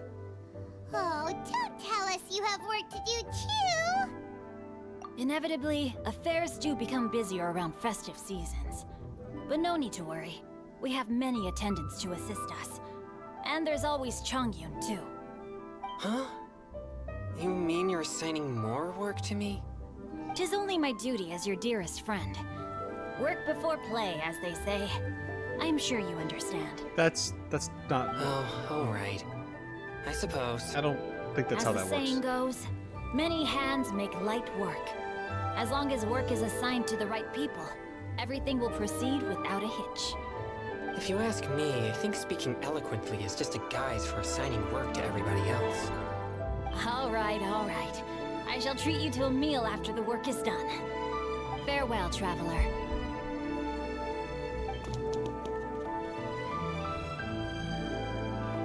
By the way, do you know when Lady Keqing will be back, Traveler? There are not many fireworks in the second batch that I brought, so I'm worried that we can't achieve the show's desired effect. I was hoping we could somehow retrieve the stolen fireworks.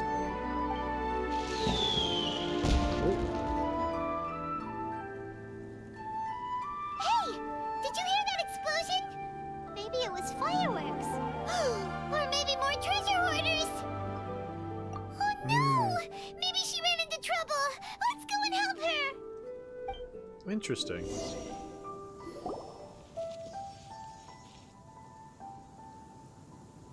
Oops.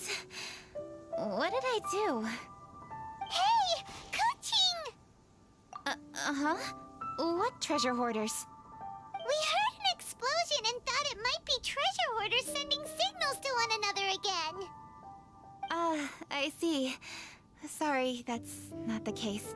I saw a few sticks of fireworks on the ground, so I fiddled with them, and sure enough, it seems I accidentally lit the fuse. Before I could react, the fireworks were already up in the air.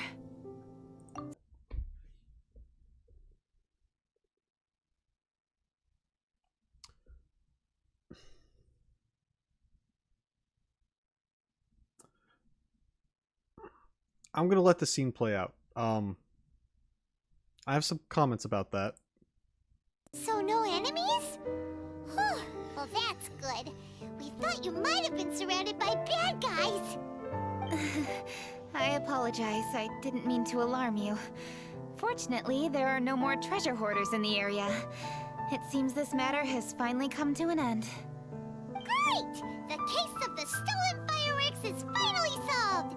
Good thing we were able to get to the bottom of it. Otherwise, those beautiful fireworks would have gone to waste, and the whole show would be ruined.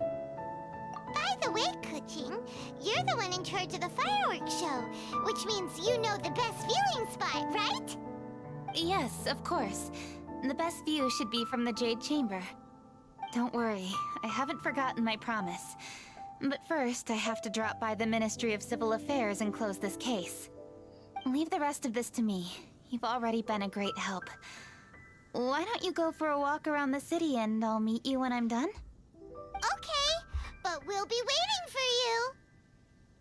Yes, I'll be there.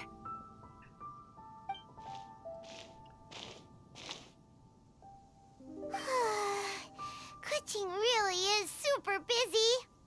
I'll meet you when I am done. How many times have we heard that already? Now Paimon gets why Lady Ningguang is so worried about Keqing. If she keeps working like this, she really will miss the lantern rite. Oh, yeah! We said we would meet him! And we've even collected a few opinions about taking a rest from work. Zhongli said he'd wait for us at third round knockout. Let's go find him. He's been waiting there for days. Okay, I have a thing to say about that. First, I'm going to start with Paimon right now. The whole. I mean, I'm not. No, I shouldn't really. It's just me repeating myself. I just. When Paimon was surprised by Xiao earlier, that was hilarious. That was delivered great. That scream, her being all like frightened and nervous and stuff, that was good. Great moment. I want to make this very clear. When I have complaints about Paimon, I am talking about the character, not the voice actress. I have nothing against any of the people who do the voices for these characters. They are literally told what to do or given no direction on what to do or how to handle or lack of context. So nothing against them whatsoever. So whatever negative things I have to say are more so towards how whoever is telling them to direct these characters or whoever is giving them the lack of direction that is needed. That's where the majority of my animosity goes towards. So like right there at the end with Paimon, that bit, I wasn't a huge fan of how she delivered her lines in that moment just now, because like I get what she's trying to, like, specifically when she said, how many times have we heard that one, referring to Keqing repeating herself, like, I'll meet you when I'm done, blah, blah, blah. Because she says it like, you know, how many times have we heard that one? Like Angry Toad, when it should have been more of a just kind of like a sigh of disappointment or worry or annoying, or just not annoyance. Just, she does it angry here or irritated, when it, in my opinion, it should have just been like how many more times are we going to hear this from her? Like, you know, like whatever that is. I don't know. It's whatever. I just think The writing for Paimon's still bad. And the direction to the voice actress is either lacking or just awful. But yeah, that's just me. The real issue right now that I have with the scene that just played is, yeah, okay, this you could tell me if I'm wrong or whatever. This scene was very heavy-handed. This did not, in my opinion, who am I? I didn't write the characters. That was poor writing for Keqing's character. That wasn't Keqing in that moment. That didn't make any sense. She found fireworks on the ground, started to play with them, and then they went off. Really? The person who's ahead of doing the whole firework thing, who's super efficient, who wouldn't want anything to be wasted. You're telling me that she let off some random fireworks that she found because she started tampering with them. Also risking her safety because, you know, fireworks can blow off hands and shit, and she doesn't know what she's doing, yet accidentally lights it like there's a lighting mechanism within the firework itself without you bringing out fire. Like, what does that mean? I don't know. Like, it's just that was a scene written there to shoehorn, to force a scene of Keqing being bashful in front of you. That was a bullshit written scene. Everything else with Keqing has been amazing in this Lantern Rite. Don't get me wrong. I think Keqing is super cool. That right there was super forced. I don't buy it for a second that she would do that. Yeah, she could have been lost in thought as she's walking around investigating. This is more just time to herself, just kind of like, oh, whatever. Maybe out of sorts. Maybe she saw something, tampered with it, whatever. It went off, and now she's embarrassed. Like, oh, I kind of goofed. Oops. But, like, I don't know, man. I don't know. I see that could be the argument for it, but I think it's forced. I think that if you wanted to show her being bashful in front of the Traveler, we could have done it in a less ditzy way. Because Keqing, in my opinion, even when stressed and tired, isn't a character who doesn't think about things. Especially when it's something that she's in charge of. She's in charge of these. How can she see these fireworks, not know how they work, try to figure out how they work, and accidentally light them off? And then you show up and she's like, what happened? So unless there's some supernatural explanation that's about to be given to us in the last 20 minutes of this thing, yeah, I call bullshit. And let's face it, that's not going to happen. I'm calling it right now. There is no explanation for that. It's just they wanted to have that cute moment of Keqing when it actually doesn't fit her character as far as everything else that we've seen her. Like, I'd rather have a scene of her, like, in her head talking about the fireworks or something, how she would love to try them herself or something like that, and or how she doesn't have the time to, like, try them but would love to. And if you want to have that cutesy, like, her and Traveler moment, could be like, I wonder if the Traveler knows anything about fireworks. Maybe we could learn it together or something, or he could show me. Like, you know, like, they could have done something like that, but instead you had her do a dumb thing when she's not a dumb character.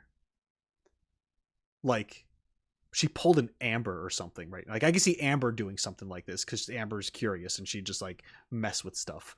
But, like, this is Keqing. This is someone who's, like, pretty highly intelligent. Not saying Amber's dumb, but you know what I mean? Like, Keqing thinks things through.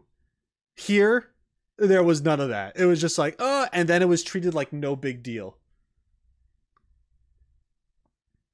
It's no big deal because you're the Yuheng and you could just get away with. Like, what do you mean? You just wasted fireworks. You just let off a signal. You just made a distraction. Now people are going to be investigating this because there could be more treasure hoarders like we just did. What are you doing right now? Come on. We know you're smarter than this, and they wrote her to be dumb. So yeah, that's kind of an issue. Everything else before it, fine. I'm sure the ending is going to be whatever. It's going to wrap up and it's going to be fine. We're moving past this scene, and I doubt it's going to be talked about again. But let's go. Let's continue. I'm just surprised that they did that with her character.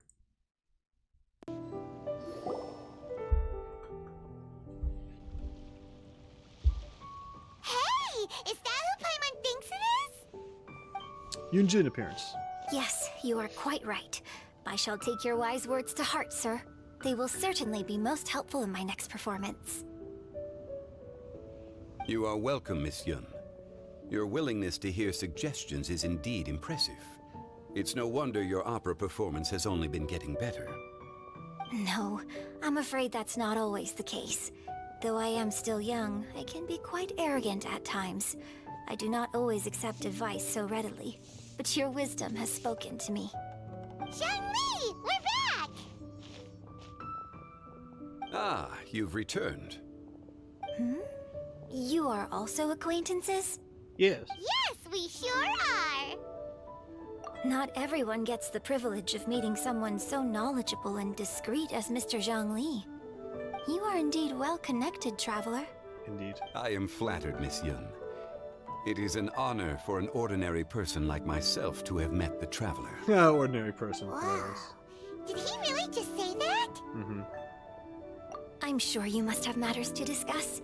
I have an appointment with Xinyan, so if you'll excuse me, I'll take my leave. Very well. Goodbye, Miss Yun. See you around, Yunjin! So, tell me, what have you learned from your trip?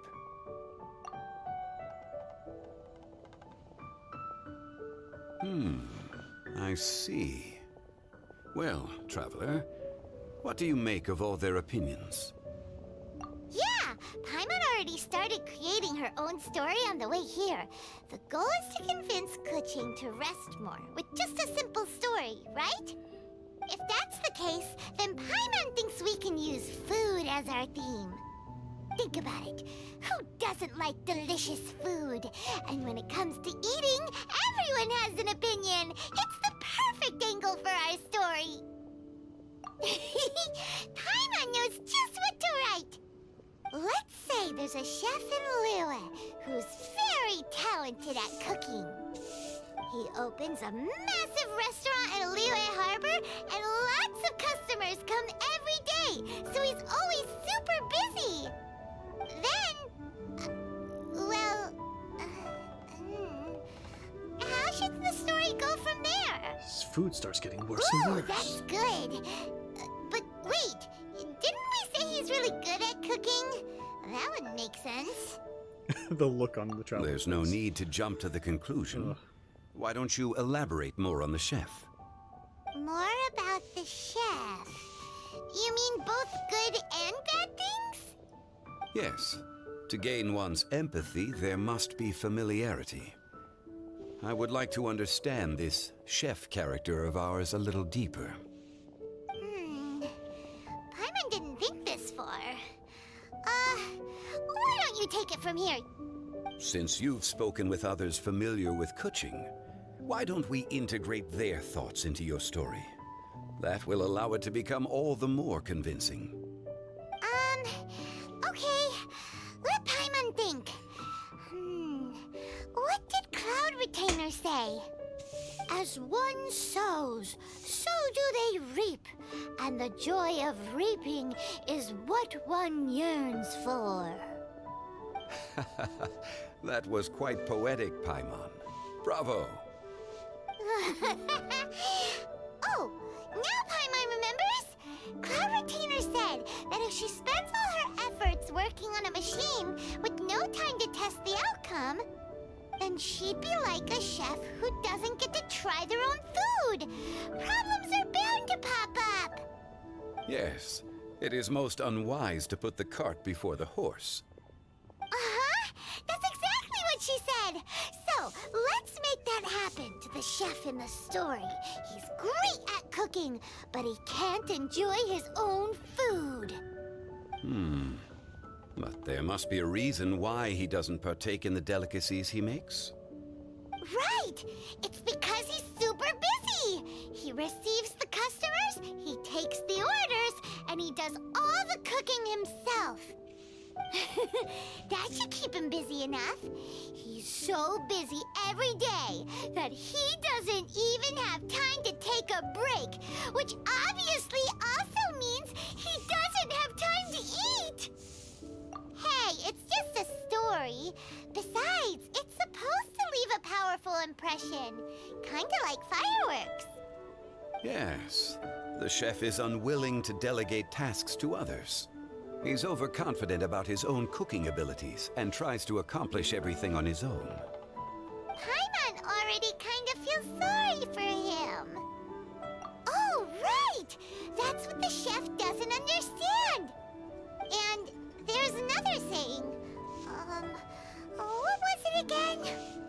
Oh, yeah! A rested worker is an efficient worker. That's what Yamfe said. So, the chef gets busier and busier to the point where he can't stand up straight anymore, and he has big dark circles under his eyes. The customers tell him to take a few days off to get some rest, but the chef won't listen. His judgment is clouded by the chores before him. He is oblivious to mountains in the distance, the bigger picture. Eventually, the chef falls ill, and his cooking becomes far worse than when he started. The customers can't convince him to rest, and they don't like his cooking anymore, so they stop coming to his restaurant. Rest is always of great importance. Although we may come across various difficulties in our lives, pushing ourselves is never a good modus operandi. The story is quite simple, without embellishment, yet deeply meaningful. If our listener is sensible, then she should quickly grasp the meaning contained within. You're saying Paimon made a good story? Sincerity can allow one to see clearly, and earnest advice can provide sound direction. The story is indeed good. The Yuhang is an adroit leader. I am certain she will understand the message you are trying to convey. Really? Score 1 for Paimon! Given that the case involving the treasure hoarders has come to an end, she is inevitably tired. Now will be the ideal moment to speak with her. If all goes well, I think your story will be a success. Hear that? Zhongli says Paimon's story has what it takes. If anyone knows a good story, he does. Quick, let's go find Keqing.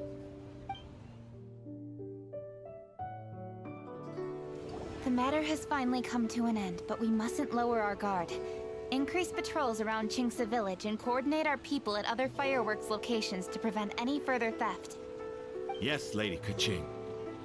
And by the way, the Ministry has requested the Millilith to increase security along travel routes.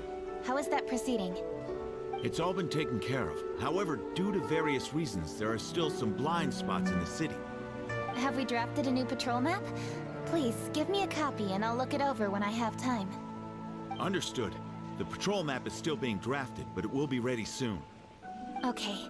Also, Oh, excuse me, Lady Keqing? Your friends are here. Hi, Keqing. Still working? Aren't we going to see the fireworks? Oh, yes. But I thought we'd meet at the Jade Chamber. Why have you come here?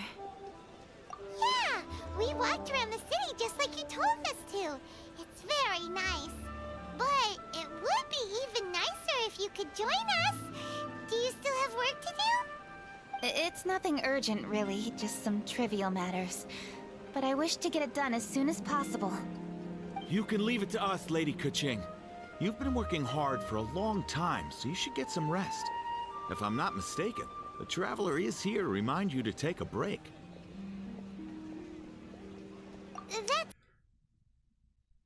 The guy just... I mean, he's right. But he just ruined everything. Now we don't have to tell the story. He was all like, they're trying to tell you to take a break. Yeah, I mean, obviously. But come on. Dude. No. That's right! Something so important that we must speak with you personally, right now! Oh, really? In that case, Jingcheng, I'll let you take charge. Thank you. Understood. I'll handle things from here. Traveler and Paimon, let's go to the Jade Chamber. The view there is nicer and it's much more private. Perfect for talking. Jingcheng's like, thank God. Got a list of things to do. Well, here we are. What was it you wanted to talk about? We have a story. Yeah, we want to tell you a story from this beautiful view. What do you say? Alright, I'm listening. So it turns out we just heard some big news in Teyvat. A very talented chef is in trouble. Oh, is the chef from Liyue? From Liuli Pavilion or Shinua Kiosk, perhaps? No, the chef is from Mondstadt. Yeah, and he's really, really good. He had a restaurant right next to the city gate. He was super efficient, and his cooking was really delicious. So his restaurant had been getting more and more popular. In fact, he became so busy that the worker from the florist next door asked him, "Sir, why don't you find someone to help you in the restaurant?" But the chef brushed the idea aside, saying that he's the only one that can turn top-quality ingredients into world-class dishes. No one could help him. Well, confidence is an essential trait for a good chef. He must be an excellent cook. That's what everyone was saying. But surprisingly, after just 6 months, no one would dine in his restaurant anymore. Shocking, right? Do you have any guess why? Maybe the chef had fallen ill, or... Wrong answer! You tell her, Traveler! Ding, ding, ding! Yep, it's because the chef was too stubborn. He would keep himself busy every day and try to make the most delicious dishes for all his guests. But he forgot that he's only human and needs time to eat and rest. He was so busy that he didn't even have time to eat and couldn't even taste his own cooking. He was unwilling to seek help even when he's tired, because he thought he's the only one capable of cooking the best dishes.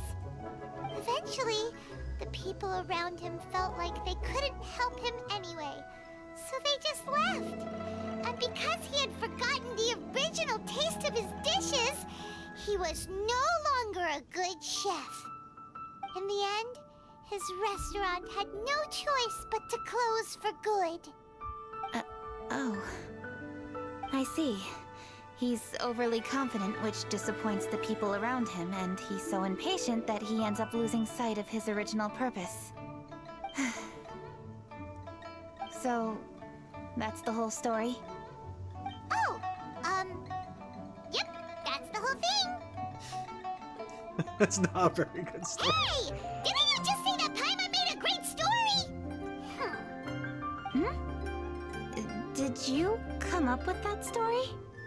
Oh, no, we just... It's all fake. How should I describe it? The story is very simple, and I suppose the ending isn't really surprising. Huh? Think before you act and don't overexert yourself. Of course, I understand these concepts in theory, but when tasks come to me personally, it is easy to lose sight of the bigger picture. Yes. Up in the mountains, we can see the mist and the clouds. Out in the ocean, we can see fog on the sea. That's why, from time to time, we need to examine where we are, remove the fog, and feel our heart. So, how do you feel now, Keqing? How do I feel? Deep down inside, I wish I could slow down time. That way, I could finally take the opportunity to walk around the city, see the people I wish to see, and watch the fireworks. Thinking back, I used to be even more impatient. My colleagues would resign after just 3 months of working with me. You're completely right. It's important to know your boundaries. But I am getting better. You can tell, can't you? And I did make a promise with you, didn't I? We agreed to enjoy the fireworks show together this year. So? Happy Lantern Rite, Traveler and Paimon. I'm very happy to be here and enjoy this moment together with you. I've poured all my best effort into this fireworks show. And now that we're here, I sincerely hope you will enjoy it. I feel very fortunate to be right here, enjoying the fireworks, and enjoying the view of Liyue Harbor. Happy Lantern Rite, Keqing. Happy Lantern Rite. Okay. Before we reach our finale, which I imagine we're about to hit. Yeah, telling the story thing is, I think, a good idea as far as how Zhongli put it in the beginning. I'm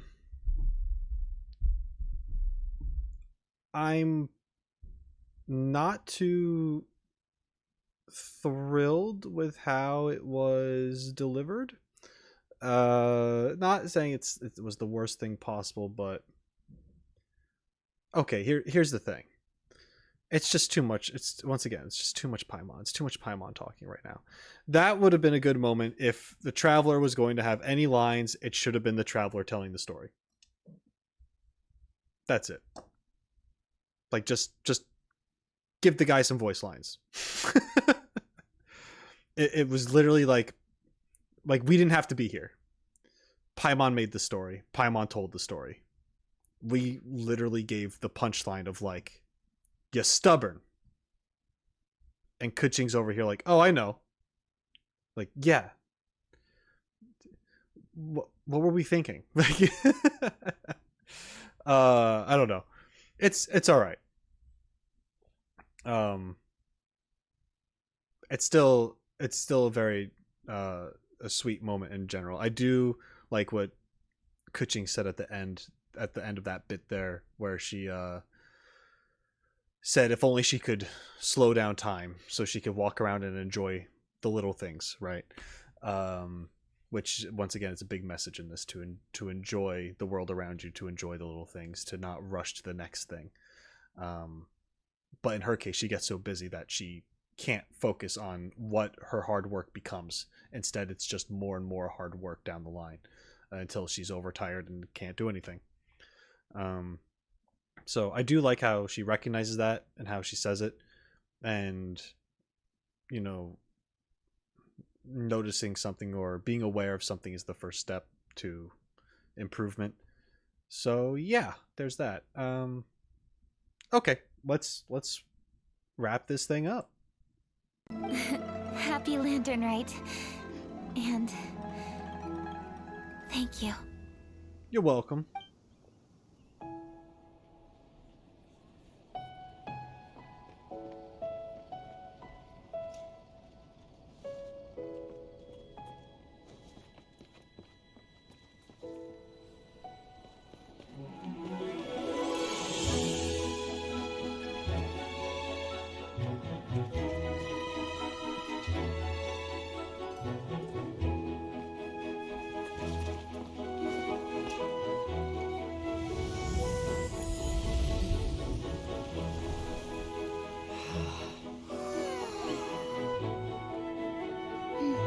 Lady Keqing, the item Lady Ningguang prepared for you has arrived. Traveler, wait here for a moment. Don't go anywhere. Huh? Must be something important.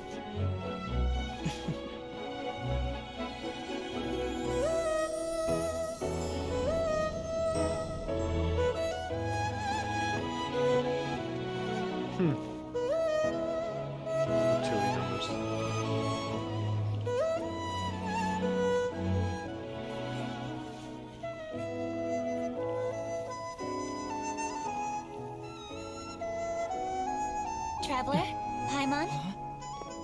Ningguang had her personal tailor make it for me. Said it's an imported style. Oh. Well, do you like it? I do. It's beautiful! It's time. Traveler, please enjoy the grand finale of this year's Lantern Rite. The fireworks show.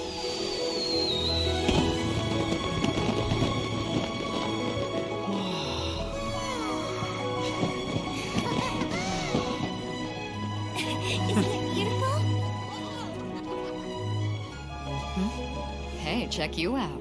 Looking pretty fancy. Only a true treasure catches the eye of Captain Beidou. Seems I've struck gold with this one.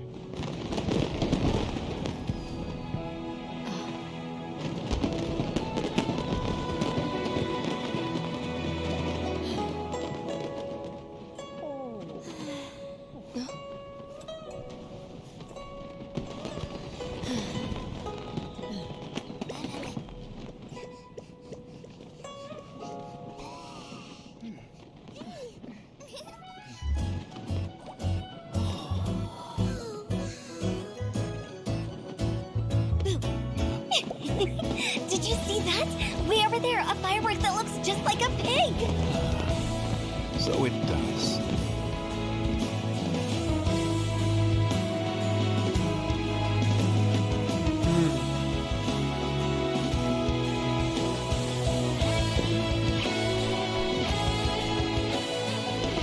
Hey everyone, time to eat. Food's ready.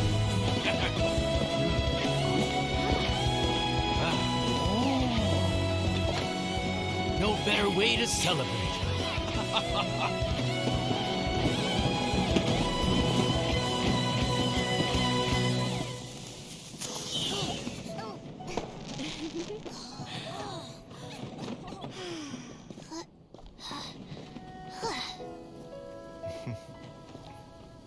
Dr. Baiju, sorry to trouble you again this year. No trouble at all. Lantern Rite.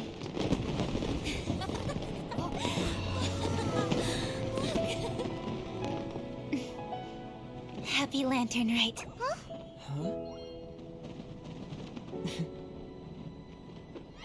Happy Lantern Rite!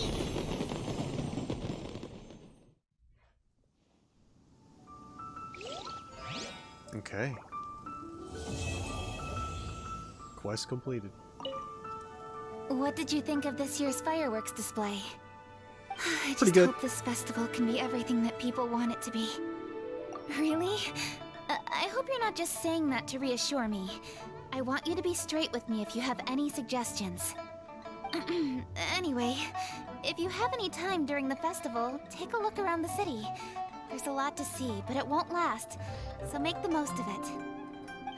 If only I had a little more free time.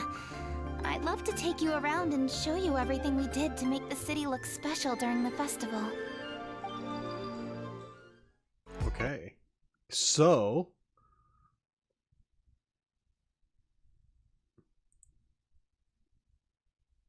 let's talk about this a little bit. Okay. Great. Good. I mean, that was a great cutscene at the end there. Man, I just... They know what they're doing, showing all the characters gather around enjoying the Lantern Rite stuff and seeing all their reactions, all their interactions with each other. First thing that comes to mind are the outfit changes we saw with Keqing and Ningguang. I knew that they had alternate outfits. For some reason, I didn't put together that, like, they get them here. Sure. You know? Duh. I didn't realize this would have been the one, I guess. Makes sense, though, since Keqing was the subject of interest, the character of interest throughout this whole thing. And I will say these outfits are, in my opinion, really good and far better than their originals, in my opinion. I would say Keqing's outfit might be my second or third favorite alternate outfit on that list. Well, Ganyu's is first. Oh, and then there's Shenhe's, which I have too. Um, yeah, I would say it's Ganyu, Shenhe, Keqing, and Ningguang. I would say they have the best alternate outfit. Oh, but then there's Klee too. Klee has like a really creative one. It's hard. I'll put Klee in there too. Those are the top 5. Those are the top 5 of all the outfits there that I like. So yeah, there's that. That was cool seeing that. Beidou talking to Ningguang, and that dynamic, and then you have like the Yanfei, Ganyu, Shenhe, Madame Ping, like they're all hanging out there. Ganyu gets up from her seat and goes up next to Shenhe. That's cool because they just met. That it's like, you know, they're family. They're not family, but they're family. You know what I mean? So that's cool.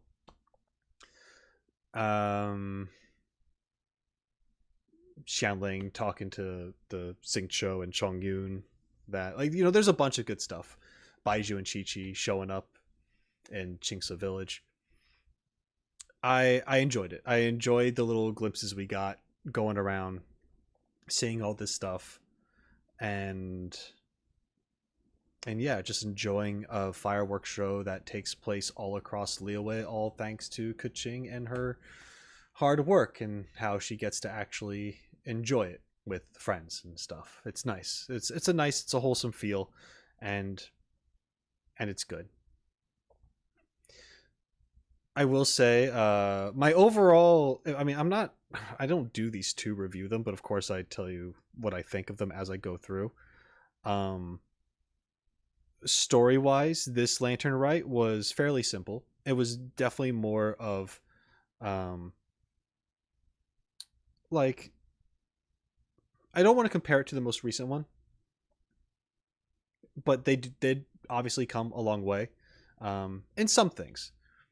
The gameplay portion of this was very lackluster, but I think for the majority of the Lantern Rites so far, you could say that they're, of course, it's not about the gameplay, and although I wish that there was more of it, that would be neat, but they seem to kind of not focus in that, and at this point I have to just think that it's on purpose, because if I look at it at a different way, then it just seems like they just don't know what they're doing. But I don't think that's the case. I think it's just that they have you do something for the sake of doing something, but there's not a lot of thought put into it. At least in the most recent one, there's some puzzle solving, there's some domain stuff, there's a little combat, not a lot, but there's a little bit of it. There's things to do. In this one, you literally go from point A to point B the entire time, and you have one combat encounter, and that is the same energy that was put into like Kokomi's story quest. You had one fight and then it was over. So yeah, not a big deal. It's not crazy, but just not a lot happened. Once again, and here's the thing. This is why I'm kind of, a lot of this story quest was good, and the ending, it's worth going through it for this ending. I think the ending is great here, but in like the third quarter is probably, unfortunately, its weakest. Where it's not even third quarter, but you know, like the last third, it's the last third except for the ending where it's at its weakest, because you have that flub with Keqing's character, in my opinion. You have the combat, which is like very, very, very simple, and it's done with. And then you have Paimon telling the story, which it's, you know, I mean, you had the voice for Ether in the booth. You could have had him just read the story too, instead of just being Happy Lantern Rite, which was probably taken from the year before, for all we know. It'd be nice to actually hear him it would be nice to hear him tell the story. I think that would have been more memorable for people, or more, it would have maybe hit harder than having Paimon with, you know, who's just kind of been a downer this entire time and a frustration for people, to read this story in a very confused back and forth tone of just, I don't know what my character is, so I'm just going to put all the emotions as like a weird roller coaster as I tell this story, and be inconsistent. Like she's not reading, but she's telling the story, and it just kind of sounded like it was more like the tone that she has. Like once again, it's not the voice actress, but it's just like the tone that she's being told to deliver, and like how she's saying things. It just makes it sound like she is mocking the entire time, or at least that's how I'm perceiving it. You know, it Paimon's just not. She's supposed to be a friendly character. I guess sometimes, no, she's not. She's just not a friendly character, and I don't get a sense of her actually caring about anyone at this current state. Whether that's true or not, that's not the point. The point is that she doesn't sound it. You could argue that about myself too. You know, I'm very monotone and straightforward and blunt, so I kind of sound like an asshole half the time. And you know, my I could say, don't judge me by my tone. You know, but at the same time, this is a character who I'm pretty sure isn't supposed to be directed in that way. She's supposed to be your helpful companion who you banter with, who is there to, unfortunately, explain things to you as if you were a baby. But now there's that twist of like, I'm also a jerk on top of it, and that's kind of like, it's a little too much. Now we're all over the place. I don't know. But other than that, this quest was cool. It was, now I completely understand why it was about Keqing, is because they were trying to, that's like, yeah, we have the outfits. We have the outfits, and this is what we do. We focus on these characters when we have the outfits. It's like there's that one lantern, right, where we get the outfits for Shenhe and Ganyu a year ago at the time of this recording. But they weren't banner characters at the time either. Like that was a weird. That's a conspiracy as far as I'm concerned. But yeah, I'm pretty sure that they make appearances in that lantern rite because they got their outfits, and maybe that lantern rite is about them more so. I don't know. I didn't get to do it. It's about Xianyun, but it would also include Shenhe and Ganyu for being so close to Cloud Retainer Xianyun. You know, I'm looking forward to that one to figure out how that goes down. That'd be nice. But anyway, this was still fun.